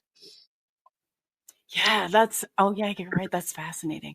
That is fascinating. What do you think about magic? Do you think that's real, not real? Or... Like real magic or the movie magic? No, like real magic, like people talk I mean, about. I have I've just seen stuff. I've done things. I've heard stuff. But I mean, to me, I have to see it to believe it. Okay, that's just me. So it's like, I mean, I've seen performancing. Like I've worked with. I know Greg Fruin, one of the major magicians in Canada. I worked with Siegfried and Roy in Las Vegas. I've known David Copperfield, who's a good friend, who was one of the famous magicians. I knew what's the name, Chris Angel. So all these things were based on actual elements that they were concentrating on that can actually move and do things. And we all can do it. We just have to have the ability to do it, to elevate, to move things in the air, to cause things like dust, magic, smoke, all that can be done. But you have to apply it. You have to work on and apply it. And people have done it. So I have seen them how they do it. And a lot of it is real. Not a lot of it is made up for tricks. Yeah, my buddy David Merlin, he designed the whole Harry Potter thing at Universal Studios, and I always ask him because I'm like, how much of this is real? Because he never ever gives it. I'm like, man, he notices everything. It's like insane. Yeah. Oh wow, that is crazy. That is cool though. I mean, who gets to experience that? I mean, are you glad that you're connected the way that you are? I mean. Yeah, because I'm fortunate enough to have these experiences. I'm fortunate enough to be around people to learn things and to apply it and process it. And I'm just thankful I had the opportunity to see it all and learn the elemental factors of earth, wind, air, and fire. And how things alchemy was the main thing for part of magic for the many years, and it still is to be an alchemist. It's all real stuff that can be studied, and Jesus Christ used alchemy to turn water into wine. So it is common, natural things, but you have to apply it and learn it, how to be an alchemist. That's so true. And I heard like the crystals is like telekinesis. Do you believe that too? That we're like I use different crystals. Okay, so I use quartz for power and for energy. Pure quartz. I use black obsidian for to protect from negativity and attacks and spiritual attacks, because I believe we're more spiritually attacked every day as a person than we are physically in the physical, because we're all living in the spiritual world. Everything is around us, right? Even though we're physical, we're in the spiritual realm. So it's more intense now. So I use a lot of things like black obsidian, all kinds of crystals to protect me and ground me, black onyx, and good stuff, power stones, everything else. And always ask my angel guys to protect me and actually to guide me every day. So that's really what I do. So are there any what EVP wise? What's your favorite equipment? Like, well, I still like when you go. Okay, I still believe in the old process. The old little digital, the tape recorders, these things, the micro cassettes, because digitally it's compressed. Digitally, it's not the same thing. So from my experience of growing up with real tape recorders and real things to record, oxide is transferred onto the tapes. The actual magnetic particles are transferred, so you get the full force, the full spectrum from top to bottom, bass and treble and bit and bass. So you get that whole 200, 300 hertz, as opposed to something that's compressed like a digital. You lose all that. It's all compressed, the high end, the low end, so you don't hear it. So you don't hear the sub frequencies. And most demons and most activity and most ghosts are around less than 100 hertz, 40 hertz. And that's where you record it. So to use all the high-end digital stuff really doesn't work anymore. So I use both. I use that to verify it. And the digital stuff is great because you can play it back and fast and forward and everything else. But this stuff, you can actually slow it down. Slow down the speeds and actually record the sounds at a lower speed and play it back. And you can do reverse recording. So you can play it back and hear what they're saying as a reverse energy, reverse talk. So reverse talking is really their dimension talking positive as opposed to our dimension. So in other words, you record something and you play it back. That's their talking from their dimension, but it's reverse. You know what I mean? Is that why they like the ITC will flow it in backwards? Like when I feed like so something coming in backwards, you play it forwards, and now you hear what they're saying. So I got a recording once we played backwards with my friend Michelle. We were doing ghost investigations with the ghost tours, and she was concerned about her daughter. So we recorded, but it was all reversed. So we played it back forward, and it said, "Your daughter is in danger. She's crying, and we're coming, to get her," or something like that. Something that she's crying and all this stuff. And it was all reversed. And it was some demon trying to attack her because she lost her eyesight for about a week. And as the demon was coming back to get her. All because we were at a location and Michelle brought something back to her house, which affected her daughter to lose her eyesight for a week. That's intense. Yeah. So these recordings were coming through and recording. We played them backwards, reversed. And we're getting all these messages of what the demon was trying to do to her, to attack her. So when you hear something, I didn't realize that. I'm playing it backwards. Now I'm like, man, I have so many tapes. So you got tapes. You play it backwards, you'll hear the front, what they're actually really saying to you. Wow. Because they're talking, everything is reversed. Like it's like a mirror, right? Because we're looking that way, but it's reversed on the other side. So it's like the opposite. Everything is like backwards and upside down. So that's what you have to look at the dimension, is the reverse of our dimension.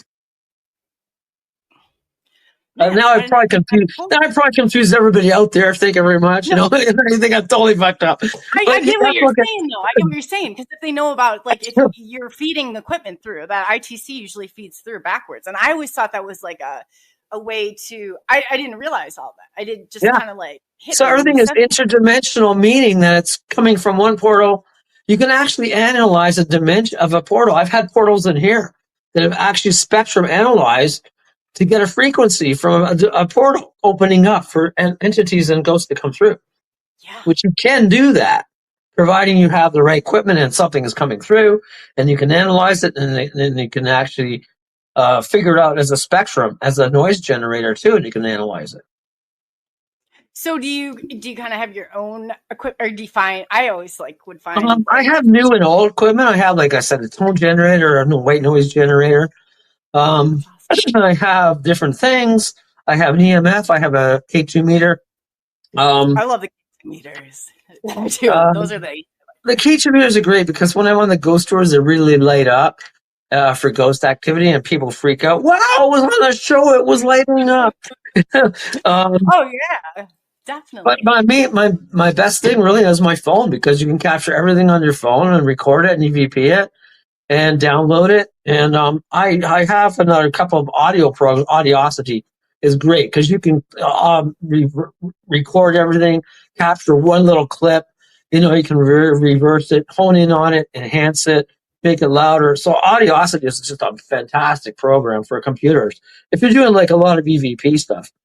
And then I use real microphones. I use the microphones. I use all that stuff. You need directional microphones in the room. So I'll plug that into a mixer as well and into an amp. So I get the full effect, not just using a tape recorder. And then I've got like 3 different, microphones in the room, recording all in stereo and three-dimensional sound. So I get a full theater sound, as you would, to pick up anything. I can hear a pin drop and hear it, and I can hear breath and say, so like I've got some amazing stuff from my bathroom. Well, that's haunted by my ghost, but that's another story. Ghost Dolores. We got a haunted bathroom. Why wouldn't? Yeah, she's haunted. She's always all over me, but she is the ghost that is there. She's the dead spirit, the ghost of the woman Dolores from the band called the Cranberries. So she has appeared, and she has been on the mirror, and she's attacked. Well, kind of like more like attacked, put her hands all over me.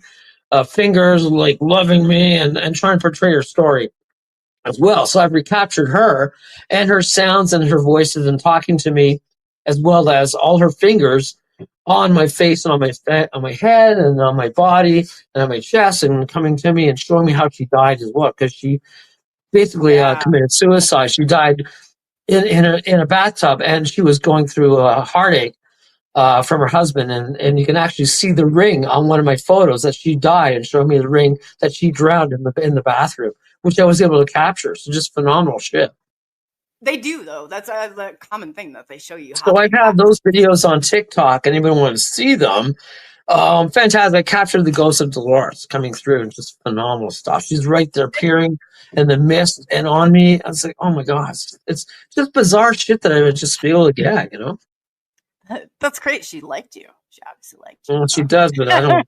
She wants me to come with her to be dead, but she's with me. So I'm like, I really don't want to die right now. And I don't know. She's honed in on me. So all these ghost women are dead and they're after me, I guess. I don't know. I don't wear. Yeah, those these tea attract the women from the other I have side. dead ghost fans.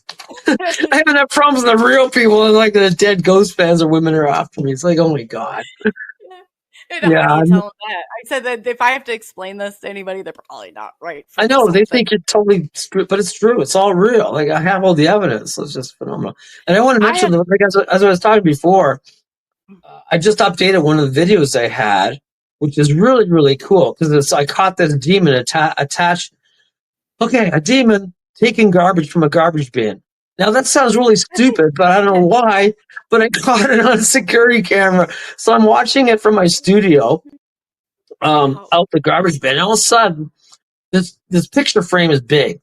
And all of a sudden, something just grabs it and goes right through the door, but burns the door with 3 claws burning into the door of the demon claws. It's fucking phenomenal. I go, whoa! So I actually sent it to Paranormal on Camera, right? And they thought it was really cool too. And I'm sending it to Proof, that other Proof show. Where's the proof? Or the proof is evidence only. So I think it's really cool. And that's actual capturing again paranormal demonic activity. Phenomenal shit. That's amazing. So can we on the website I have kind of an area for people who have would it be okay if I post it so people could see what you're talking about and then give that website? Sure. And then your TikTok. Do you want to tell everybody where your TikTok is? Just so, and like I said, we'll link all of your links, social media in. I don't remember what it is. It's just under Patrick Cross. You sound like me. Yeah. I think it's Patrick Cross 71.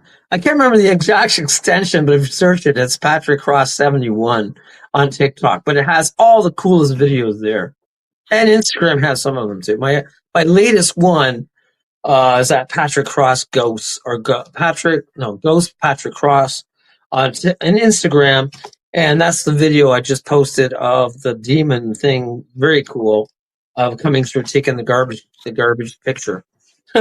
You've got video and picture. It's crazy. It's crazy. I have so many paranormal. It's when you start seeing them pop out, it's just unbelievable.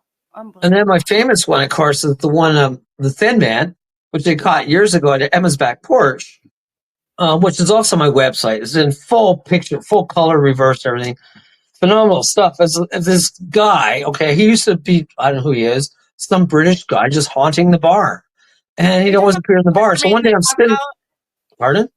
Are you talking about the Slender Man they talk about? Yeah, it's called the Thin Man, our ghost that I got. Anyway, this guy's walking around all the time. He's a British guy, but I can never see him. I always he just disappeared. So one day I'm sitting in the bar and I'm just taking pictures, flashing. All of a sudden, this thing appears at the end of the bar, huge, just like a tall guy, has no head, thin as hell, and he's got long arms and a long body, and just walks right through the wall. And I got him finally got him. I put on my website, I'm blowingghostwalks.ca, so you can see it. And it goes like, holy shit, phenomenal evidence, just phenomenal stuff. That's awesome. So you like the skeptics, I would love to send them with you because that would be great to see. It's usually they're the ones that are running out anyway. But wow, how fascinating. What an exciting life though. I've had so many people run away. Like I've had doing ghost tours, run away because I'm the only one that's standing there. There goes half the tour. Yeah. It's just like, okay, well, thank you very much. just bizarre. That's awesome, though. I love that stuff. I do. I feed off of it. But again, I do it to help people. I don't do this to like freak people out. I do it to help and fix things. So I'm always trying to help somebody if need, and if they have problems with ghosts and activity, I do it. I'm very open, no matter how famous I am. I'm all over the world, but I go all over the place: New York, LA, Germany, France. But people call me, and I will always try to help them best I can. I don't charge for investigations at all. I don't charge because I believe it's spiritual. It's whatever you give back. That's what it's supposed to be. I don't charge for psychic readings. I do readings, but I don't charge because it's supposed to be a gift from God, from the spirit energy, from the universe. That's why I don't charge. I help people. So you do readings? I would love to see yeah, I'm pretty good at it. But you are. The one incident was really funny. I was doing this big convention in the CNE in Toronto on convention a couple of years ago, and they had all these psychic mediums everywhere on tables and selling stuff and selling this. And I'm just there with my stuff, right? All my ghost stuff and all my promo and my pictures and my phone, and I'm signing autographs. And then this one woman comes back from one time. She's all upset. I did a reading. I spent like $70, and I'm all upset. And I never got anything out of it. I thought it was all wrong. And I go, okay, well, let me figure you out and read you, and I'll tell me if I'm right and see what you think. And you don't have to pay me anything. And so I read her, and I told her all the things that were right and all the things that the other guy didn't even say. And I said, well, you have this knee problem and you have this problem going on. You had that. And how come you didn't know about your surgery that you had? I go, holy shit. And she didn't say one word to me. And she goes, whoa. So she throws me $50. She goes back and blasts the other guy. You took all his ability from me. The real guy is over there. So all of a sudden, all these people come from all the other psychics lining up to see me. And I'm doing all the readings. I go, whoa. Because I'm getting everybody right on. Bang, right on, bang, right on. Holy fuck, Patrick's way better than this shit. And then the media comes down, City TV, and go, well, and they're supposed to interview everybody else. They interviewed me with all these people lined up, 20 people. They know everybody was pissed off. And like, I would have gotten in your line too. Yeah. I'm pissed off because I get the one in it, and I'm not even supposed to be the medium there. It's like, oh my crap. It's hilarious as hell. I love it. You're just naturally like you know what I mean? You're just such a down to earth person. Like, it's so hard to tell people. Like, I always say, reach out and contact. Like, I'm so willing and open to answer any questions that people. I love it. Like, I think that you have such a great, grasp. Well, I like to have fun. I'm also a musician. I'm a rocker. I'm a rebel. And I hate conformity, but I'm still, just rock and rolling guitar, paranormal weird guy, Yeah, no, I love that. That's my generation for sure. I said I'm a degenerate from the Xers, so I'm proud. I said rock on. We need more people like that. We really do in the world. And I have fun with it too, because you got to enjoy life, regardless of things happening. There's always a positive right at the end, right? There's always a rainbow. So you have to look at it like that. Things are maybe hard, but they always come. You always can come through if you're positive. That's very true. Stay positive. You're right, because that the negativity, they want to grab onto that and latch onto that. So yeah, and it's hard to find somebody who can believe in you as a person, right? Nowadays, everybody wants something. It's like, well, what can you do for me to help me? Not what can you do to take away everything I got, right? Oh, so true. So true. That I've noticed such a flip in people too. It's that negativity they grasp onto, it's. I mean, I work with celebrities. I work with celebrities, and it's really hard for even celebrities to trust people because everybody wants something from them, right? So I work with Tom Cruise. I work with a lot of people. I work with Jodie Foster, and they're scared to even talk to somebody because they're so scared their fans are going to want something or use them, right? And they're down to earth. They really are normal people. But the management controls, they're so scared of like living because they're like in a shell and they're in jail. They feel more, you think they're having a great life, but they're more scared to even interact anymore with anybody. So true, though. That's so true. That's sad that you have to ask yourself that, but that's very true. To protect yourself, you really do. Man. Yeah. So what do you think, your favorite, and I gotta keep you on here all day if I could. Can you tell me? I would love to invite you back on because we need a part 2 of us if that's Yeah, okay. yeah. But Oh, I've done part 3, part 4. We'll get back on. Go more shit I going could on. talk to you all day, right? You can No, talk this all is day. yes. Oh my! I never get tired of the paranormal. I never get tired of the paranormal. So, and do you? Well, I guess we're. I've kept you on here for 2 hours. So, Can you tell me like one of your favorite, or I guess most intense ghost story that you have or experience? I guess There's so many. I mean, I mean, really, it's a culmination of all the stuff I've experienced. So I think, oh, there's so many. Like, I think the worst ones, but are the good ones, are the demonic ones that came face to face. I actually got slime once too. So in my apartment building, I was investigating with my friend, and This was before all the other demon stuff happened, and I was going down the stairwell because it was also part of Indian ground, and the building was on Indian ground on graves. And I'm going up the stairs, and all of a sudden the stairwell, and Carolyn goes, "Well, there's something coming down the hall." And this was right around the time of Ghostbusters, the first movie came out, right? So I had no idea about this at all, and all things went flying in the air. And I go open the door, and all of a sudden she looks and starts laughing, and it just goes splat. It's got all those white giants, some gooey ghost shit come flying all over. And she starts laughing at it. It's all dripping. And it's like whitish green. And it's just like, oh, I just got slime with ectoplasm. And it's all dripping. And it just all crystallizes and all falls on the ground. And she goes, "You just got slime." And we're just laughing about it. And I was like, crap, I'm like some ghost. Like, and it's like a real experience of Ghostbusters. And it was just a bizarre thing. I thought that was the weirdest thing that happened too. Like, and then it didn't get hurt, but it's just like the movie. Yeah, yeah. When stuff like that happens, oh man, that's exciting. So I would love to, like I said, stay connected with you, and we'll definitely set up like part 2, part 3, whatever you're willing to do, because this is so fascinating. I love that stories get out there, and I love that people that actually care about this and care about this field are doing what you're doing. So I thank you very much for that. Like that's amazing. I'm also here to educate people and help them in the proper way, right? Right. Regardless if some ghost group does this, if you don't know what you're doing, and you can cause more problem than hurt. You can actually get hurt in a cemetery if you're walking around. What are you going to do when something attacks you, or you're there and somebody's getting, strangled, or can't breathe, or going into anxiety fits? Or you really have to know how to protect yourself and help others. So you should always go with another group. Don't go by yourself and pretend this is fun and cool. Because what if something happens? What if you fall down a well? What if you fall, like you say, you're in a building and you're locked in, or you can't get out?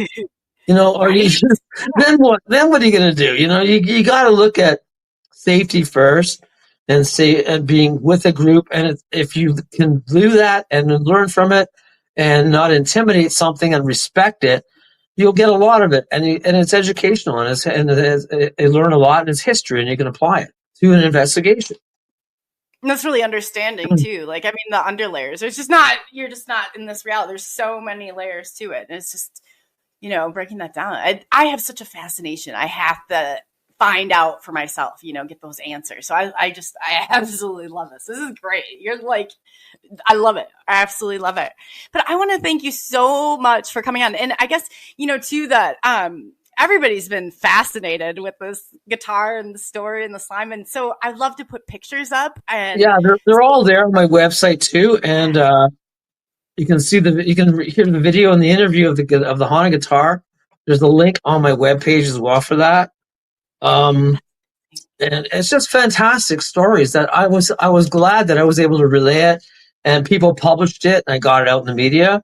And I've been on Ghost Magazine. I've been on all kinds of TV shows, radio shows, explaining what I do and what the hell chases me all over the place too. So that's another story. Yeah. So I guess you'll have to stay tuned for part 2 and check out. I'm just saying hi from the other side. I love it. Yeah. So I really want to thank you. I've thoroughly enjoyed this, and I can't wait to get this out and really have you back. This is amazing. So thank you for having me too, because I go on a lot of shows, but I have to say a lot of people are skeptical at first. They're just doing a show and they go, "Wow, this is great. Have this guest." But if you don't believe in it, what's the point of having the guests if you don't believe it yourself, right? If you don't believe and follow There's what that you're excitement, going to do, and right? you just want ratings, it's not going to do that because how do you know the guy's fake? How do you know the guy's real? If you don't have credential abilities, I know some people do it for 2 years and they're still learning. I'm still learning. I've been doing this for 30 years, but I consider myself the same as everybody else. We're still learning the paranormal, no matter how much experiences you have. I mean, I think out of all the people I've talked to, you've definitely had the most impressive. I mean, I couldn't believe it. I was like, wow, it just goes. I mean, 30 years, and somebody's really got that passion. They really got that for the field. Like there's not that excitement if you don't believe in it and you're skeptic. It's going to create that. I mean, I've actually thought about quitting so many times because I've just been either attacked, bitten, hurt, cut, scratched, lit on fire. I go, why am I exposed to this? Is worse than my ex. At least my ex didn't do that, but you know what I mean? That's another thing, but right. there's many times I go, I'm just going to quit. I don't know why am I exposed to getting killed off here, but like, again, I do it because I like it, I'm passionate, and I want to learn from it always something. And you're great. Yeah, like I said, you're probably one of the most down to earth, like, quote unquote celebrities. Like, I mean, because you've definitely got an impressive resume. If you guys have not checked out Patrick, you really need to. Like, I mean, the list keeps going on and on. I said I could have been here all night, like going through and just we can keep going on. It's funny because on a last note, when I do ghost tours, people are so intrigued with all my stories. We just go back to the bar. We're drinking all night and talking about ghost stories. Who cares about walking anywhere? We got so much shit going on here. We can get this all night. It's like cool. Yeah. Oh, yeah. And right from the source too. I mean, you this in second person. You don't get to talk to the person that happened to. So, I mean, this is like great. It really is. And all my pictures are on there for the last 10 years or more. So it's documenting all the stuff I've done, all the ghost activity, all the orbs, all the experiences we had. So been one hell of a ride, that's for sure. That's awesome. I've been glad that I got to jump in on this part. I'm like, yeah, this is great. So again, I want to thank you so much for coming on, and I'll be right in contact with you when we shut this down to get you up for next show, because if anybody else, I'm curious to find out more about you. I mean, like, you're just so fascinating. You really thank you. So thank you for having me and giving me the opportunity to express myself ghostly. anytime. Yeah, I'm like pro ghost over here. I'm cheering you on. So definitely. And so I'll get those links, and for everybody who's listening to, I'll get those links out for you so you're able to look at it firsthand and see Patrick's. I mean, I've seen it and I've gone through his stuff, and if I'm telling you that I was like impressed, like I've seen probably so much of it, but this is one story you definitely have to check out. So, yeah, thank you very much. I guess, as I said, pictures and videos speak for themselves. I could talk all day, but unless you have evidence, you really don't have nothing. And that's why, like, the proof is out there, right? For sure. And you got to find it. You do. It's out there. It's out there, and you got to find it. But that's so true. So maybe we can get some of those pictures up there, and then by the next time, people can kind of check into it for themselves, see why I'm so excited. You're so excited. It's fascinating, absolutely fascinating. So again, I want to thank you so much for giving up. I know I kept you on here for a couple hours without a break, which usually I do. But, I just really appreciate it. I like coming on shows because I like expressing myself, and again, helping people and learn things and exploring it and having fun with it, right? Because paranormal can be fun too. It doesn't have to be all evil and bad and Zach Bagans is killing everybody off and this and that. It can be fun and entertaining because it's all spiritual. It's all what we're learning in life, right? Yeah, that's so true though. It is that the most exciting times I think are it's paranormal. There's just a whole new level. I mean, people have to have that excitement again in life. It's like they don't have that. It's ever since that seems like the last 4 years. It's like I tell people, plan something that excites you. If it's just something I go to the ghost hunting. So yeah, I do go to other conventions coming up in the U.S. So hopefully I'll be in Tombstone, Arizona. I'll be in Vegas. I'll be in L.A. I'm always trying to be there as an appearance guest speaker, and I love talking to people and telling my stories and all the interactions. So I could listen to you all day. I really could. Yeah, that's like amazing. But yeah, you keep us up to date too on where you're going to be, so people, we've got listeners all over. A lot of them, Canada, UK, like Australia, all that area. So if you're going in those areas, I know people would love. And they probably know me already because my calling card is all over the world, all over Canada, US. So they can just punch me up anywhere, and they go, "Oh no, he's there again." No, I'd be like, yeah, we're going. That would be so amazing, though. I'd jump on that ghost tour just to talk to you, like ask you some questions. So that's great. Well, thank you very much. I appreciate it very much, and you've been a great host, and stayed not haunted. Yeah, I say, let's bring the paranormal. So definitely. So I'll catch everybody up again. Patrick, thank you so much for coming on. You've been like, I feel like rejuvenated again about excitement. So I want to thank you for that. And like I said, we'll have you back soon and kind of keep everybody up to date. Great. Yeah, happy hauntings. Thank you. Cheers. Yes. All right. And I'll be, like I said, after I stop the show, I'll definitely be in contact with you and we'll get that set up because I don't know about anybody else, but I'm super excited. Yeah. Awesome. Sure. Thank you again. And then we'll see you soon. All right. Like, how exciting is he? Like, as a guest, for real, like, you can talk to him all day. Anybody I'm telling you right now, check Patrick out. He's great. Do your research because you start looking at those photos and he's got some amazing, like I said, I don't put anybody on here without vetting them personally. And I went through and I was like, man, there's so much here. So I'm so excited that we get to bring the story back. To everybody, I thank you again, and we will see you tomorrow. Tomorrow we have a great show too with Joseph Grimm. So I'll see you at 2 p.m. 2 p.m. Central Standard Time. I know I have a little bit of an issue with that time change. Yeah, great. So everybody have a wonderful weekend. And on behalf of SNX Radio, I want to thank you so much. And man, what a great guest. I mean, really, I'm blown away. I want to hear more about the sliming, about all this stuff. I mean, you don't get to hear this very often from people. So again, thank you so much. And we will see you tomorrow. Stay tuned. I absolutely love this guest. Love. And here we go with our outro. Woke up with a smile, sunlight on my face, gonna make it worthwhile. Feel the good vibes embrace. Step into the street, music in the air, move into the beat. No worries to declare. We're chasing happiness and never where we can. Living in the moment like a never-ending dance. Chasing happiness, not a single day's blend. Together we are stronger, hand in hand.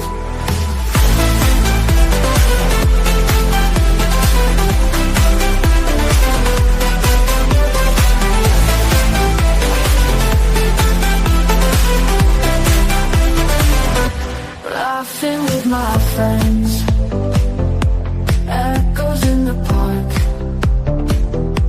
joy that never ends, even when it's dark.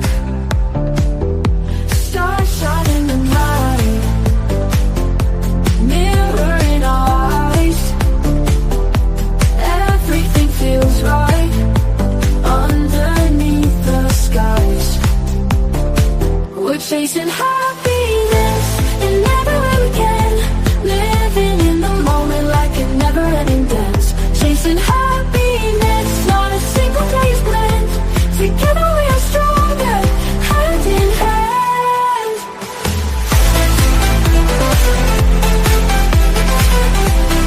Hand in hand.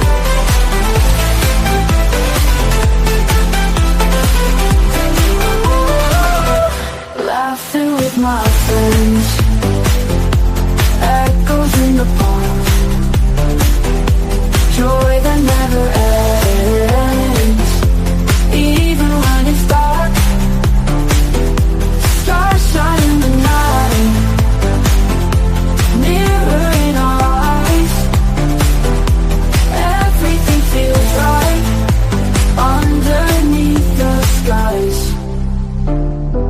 chasing happiness and never again. Living in the moment like a never-ending dance. Chasing happiness, not a single day's blend. Together we are stronger, hand in hand.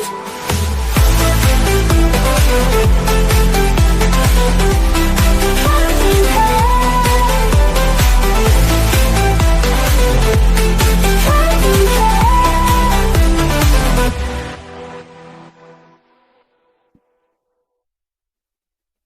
Take the journey, come on, let's go.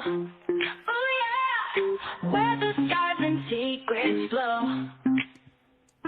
Summation X radios glow.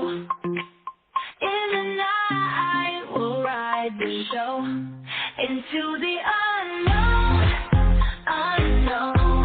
Where mysteries are shown. Dare to the beat we own. Come with us and let it go.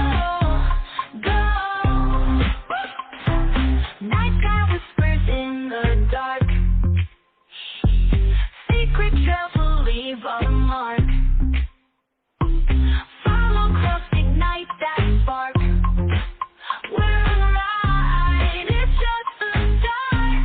Into the unknown, unknown. When mysteries are shown.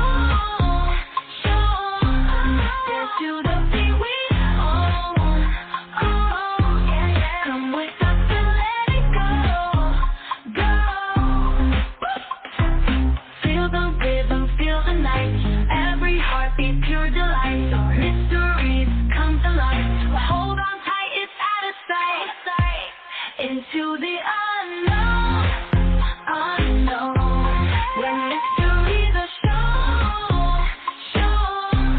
Dare to the beat we own. Come with us and let it go.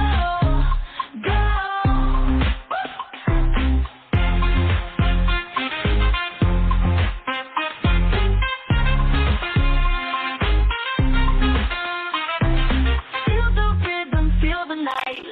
Every heartbeat, pure delight. Mysteries come to light. Hold on tight, it's out of sight. Into the unknown, unknown.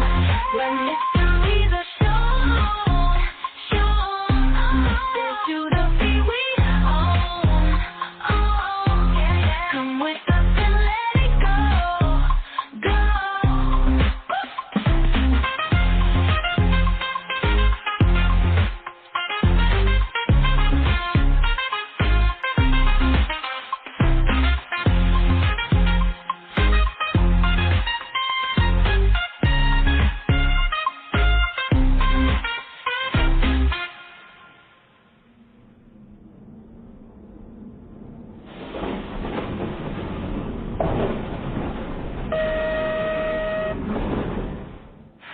Feel the journey, come on, let's go. Oh yeah, where the stars and secrets flow. So right, Summation X radios glow. In the night, we'll ride the show into the unknown, unknown. When mysteries are shown. Dare to the beat we own.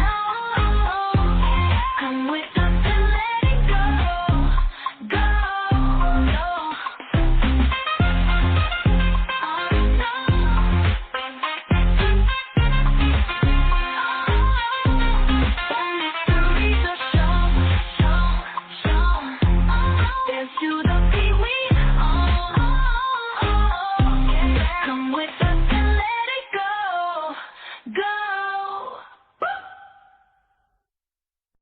Take the journey, come on, let's go. Oh yeah, where the stars and secrets flow. Summation X radios glow. In the night, we'll ride the show into the unknown, unknown. When mysteries are shown. Dare to the beat we own. Come with us and let it go.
let's go. Oh yeah, where the stars and secrets flow so bright. Summation X radio glow. Oh no, in the night we'll ride the show into the unknown. Unknown, when mysteries are shown.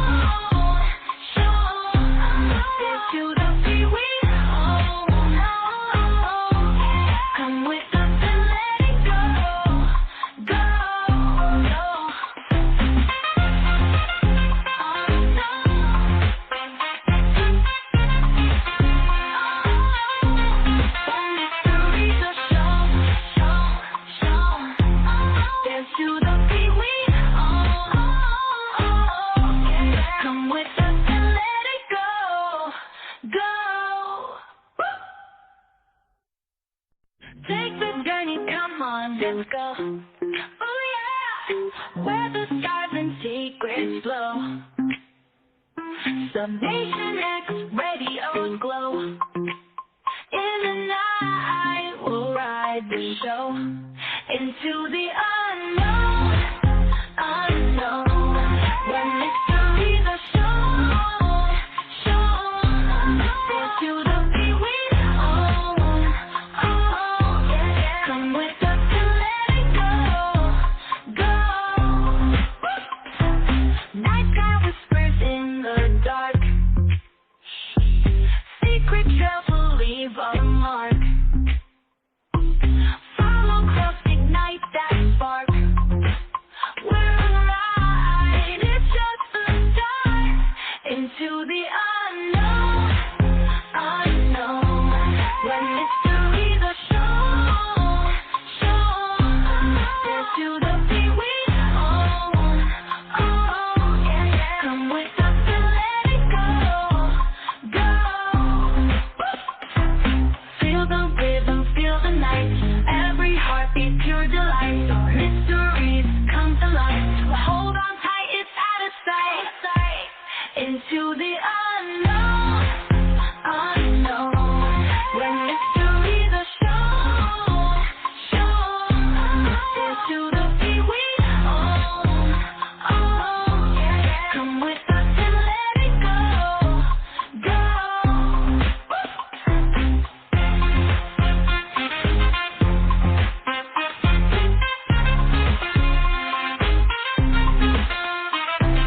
Feel the rhythm, feel the night. Every heartbeat, pure delight. Mysteries come to light. Hold on tight, it's out of sight. Into the unknown. Unknown, when mysteries are shown. Into the free we own. Come with us and let it go.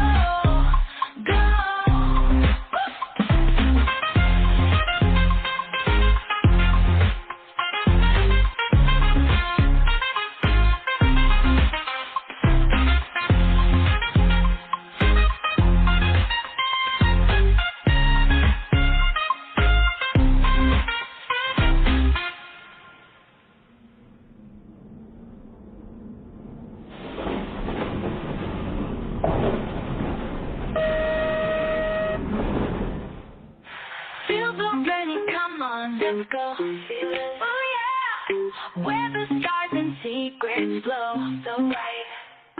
Summation X radio glow. Oh no, in the night we'll ride the show into the unknown. Unknown, when mysteries are shown. Into the free we own. Come with us and let it go.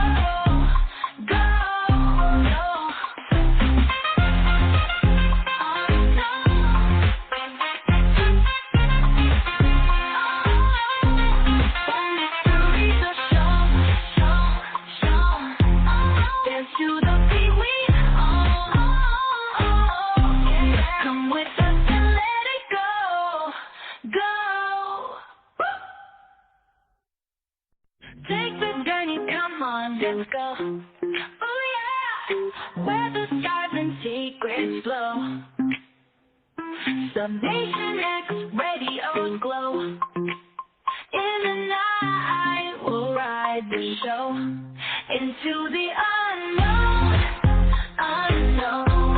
When mysteries are shown, shown. Into the beat we own, own. Come with us and let it go, go. Night sky whispers in the dark. Secret trails will leave a mark. Follow close, ignite that spark. We're alive, it's just the start. Into the unknown, unknown. When mysteries are shown, shown. Dance to the beat we own, own. Come with us and let it go, go. Feel the rhythm, feel the night. Every heartbeat, pure delight. Mysteries come to life. Hold on tight, it's out of sight. Into the unknown, unknown. When mysteries are shown, shown. Dance to the beat we own, own. Come with us and let it go, go.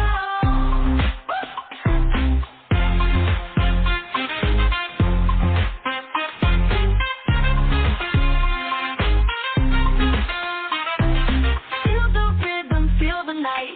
Every heartbeat, pure delight. Mysteries come to light. Hold on tight, it's out of sight.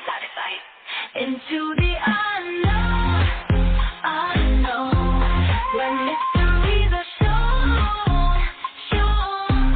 Dance to the beat we own, own. Come with us and let it go, go.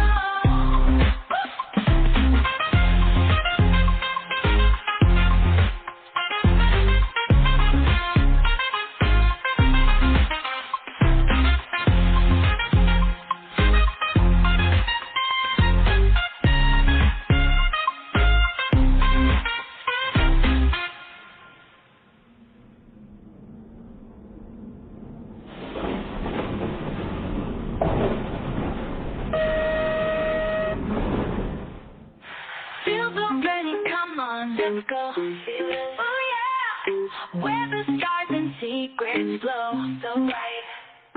Summation X radio's glow, oh go. In the night, we'll ride the show into the unknown, unknown. When mysteries are shown, shown. Dance to the beat we own, own. Come with us and let it go, go,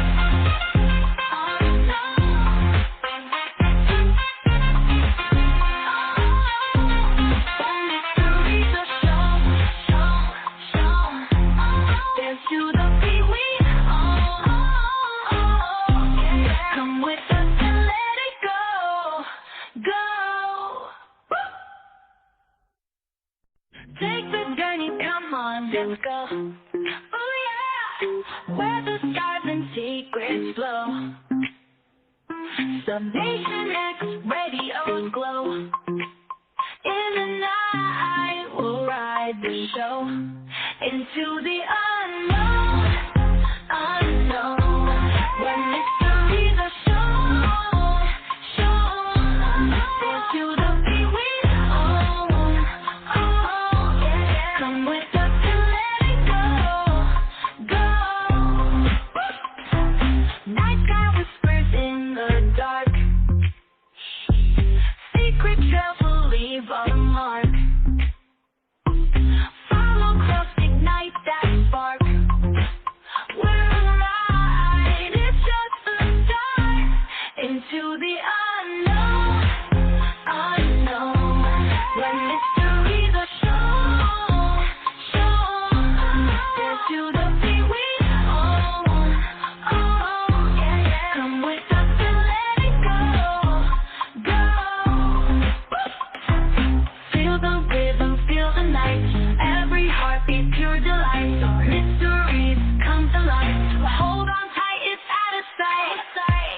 into the unknown, unknown. When mysteries are shown, into the feet we own,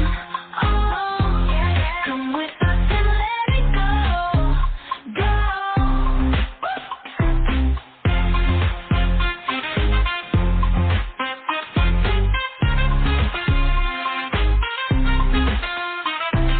Feel the rhythm, feel the night.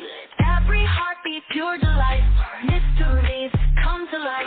Hold on tight, it's out of sight. Into the unknown, unknown. When mysteries are shown, into the feet we own, come with us and let it go, go.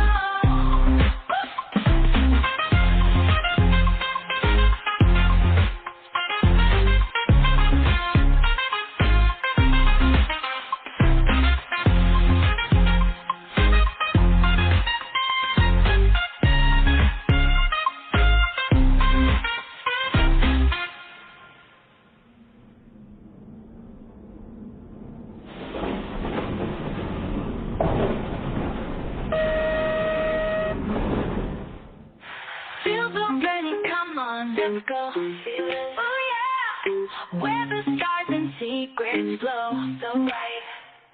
Summation X, radio's glow, oh no. In the night, we'll ride the show into the unknown, unknown. When mysteries are shown, into the free we own, come with us and let it go, go, go.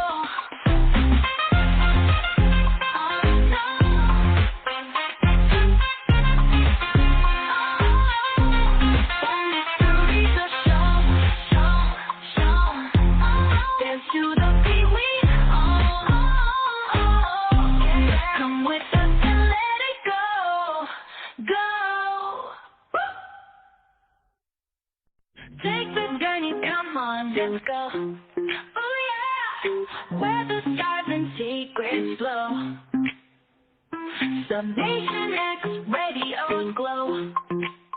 In the night, we'll ride the show into the unknown, unknown. When mysteries are shown, to the beat we own, come with us and let it go, go. Night sky whispers in the dark. Secret trails will leave a mark. Follow close, ignite that spark.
go. Oh yeah, where the stars and secrets flow so bright. Summation X radio glow. Oh no, in the night we'll ride the show into the unknown. Unknown, when mysteries are shown into the free we own. Come with us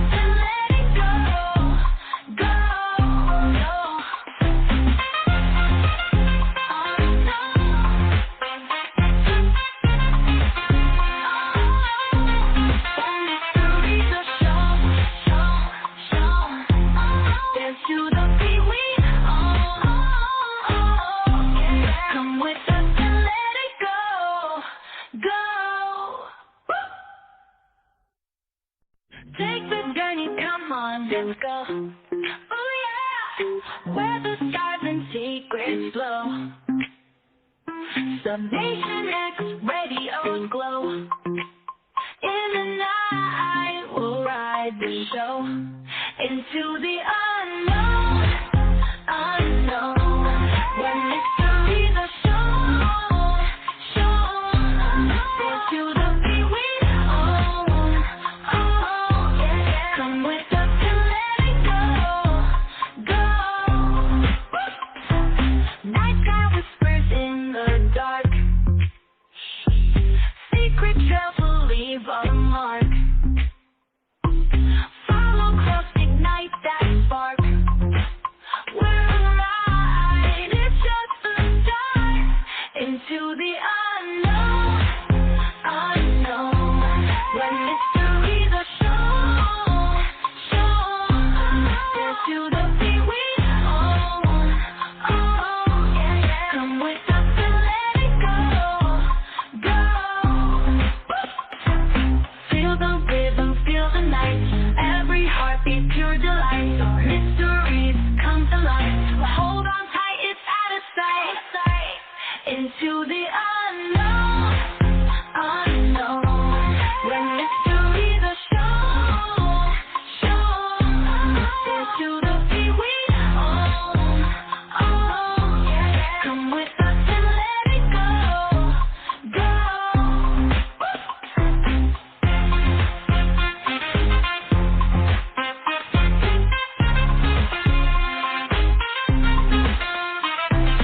Feel the rhythm, feel the night.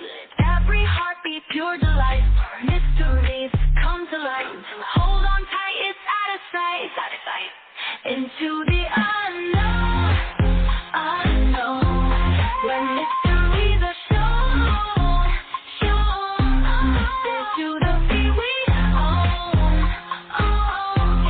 Come with us and let it go, go.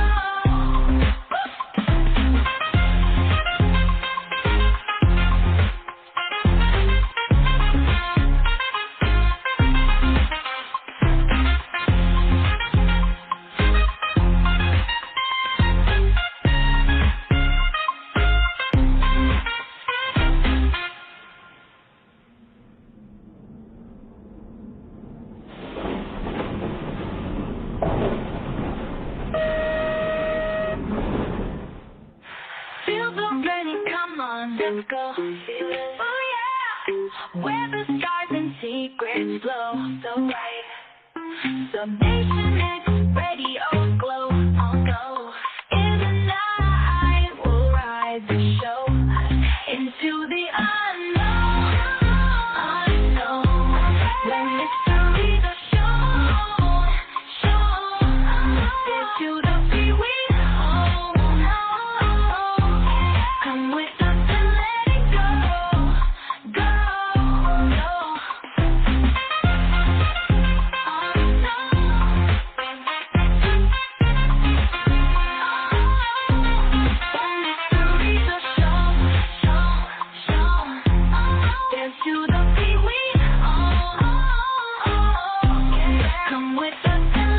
go, go, go. Take the journey, come on, let's go. Oh yeah, where the stars and secrets flow. Summation X radio's glow. In the night, we'll ride the show into the unknown, unknown. When mysteries are shown, shown. Into the beat we own, own. Come with us and let it go, go. Night sky whispers in the dark. Secret trails will leave a mark. Follow close, ignite that spark. We're alive, it's just the start. Into the unknown, unknown. When mysteries are shown, shown. Into the beat we own, own. Come with us and let it go, go. Feel the rhythm, feel the night. Every heartbeat, pure delight. Mysteries come to life. Hold on tight, it's out of sight. Into the unknown, unknown. When mysteries are shown, shown. Into the beat we own, own. Come with us and let it go, go.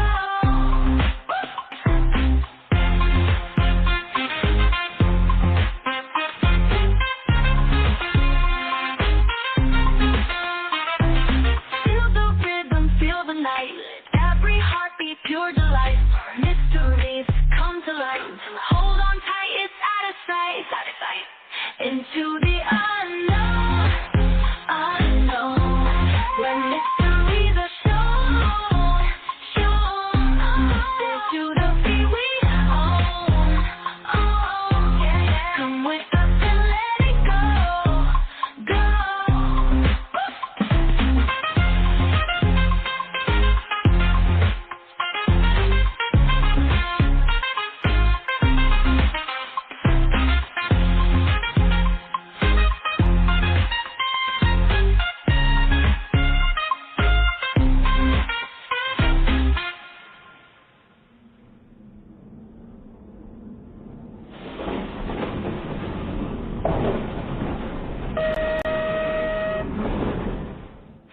Feel the journey, come on, let's go. Oh yeah, where the stars and secrets flow so bright. Summation X radio's glow, oh no. In the night, we'll ride the show into the unknown, unknown. When mysteries are shown, shown. Into the beat we own, own. Come with us and let it go, go, go.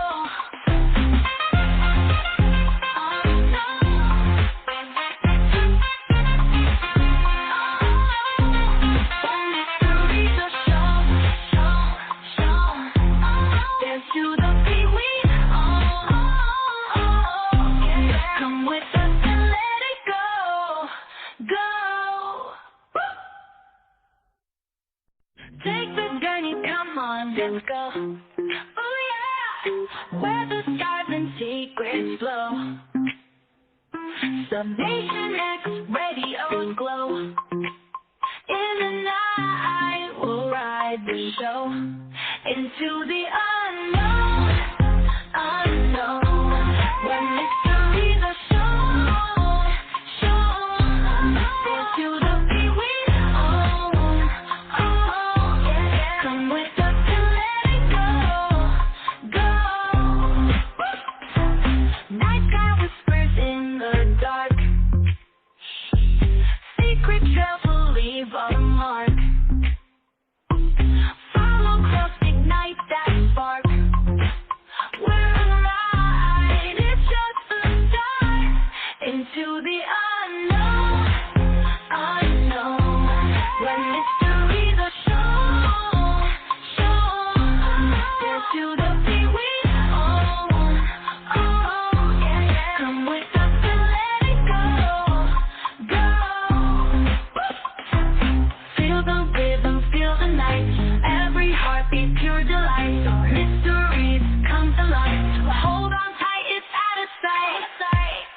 into the unknown, unknown. When mysteries are shown, into the feet we own, come with us and let it go, go.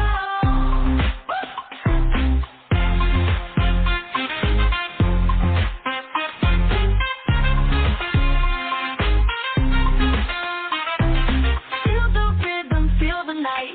Every heartbeat, pure delight. Mysteries come to light. Hold on tight, it's out of sight. Into the unknown, unknown. When mysteries are shown, into the feet we own, come with us and let it go, go.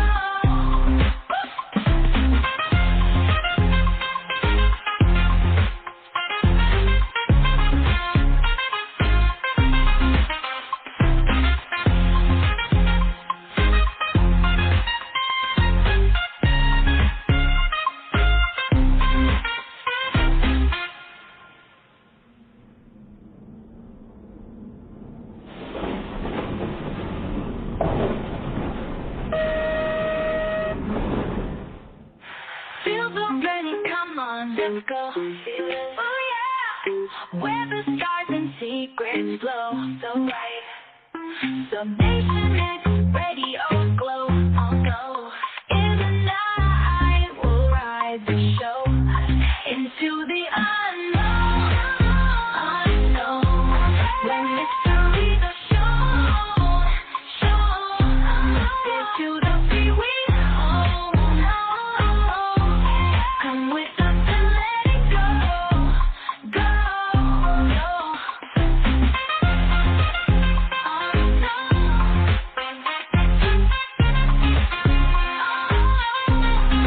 Mysteries are shown,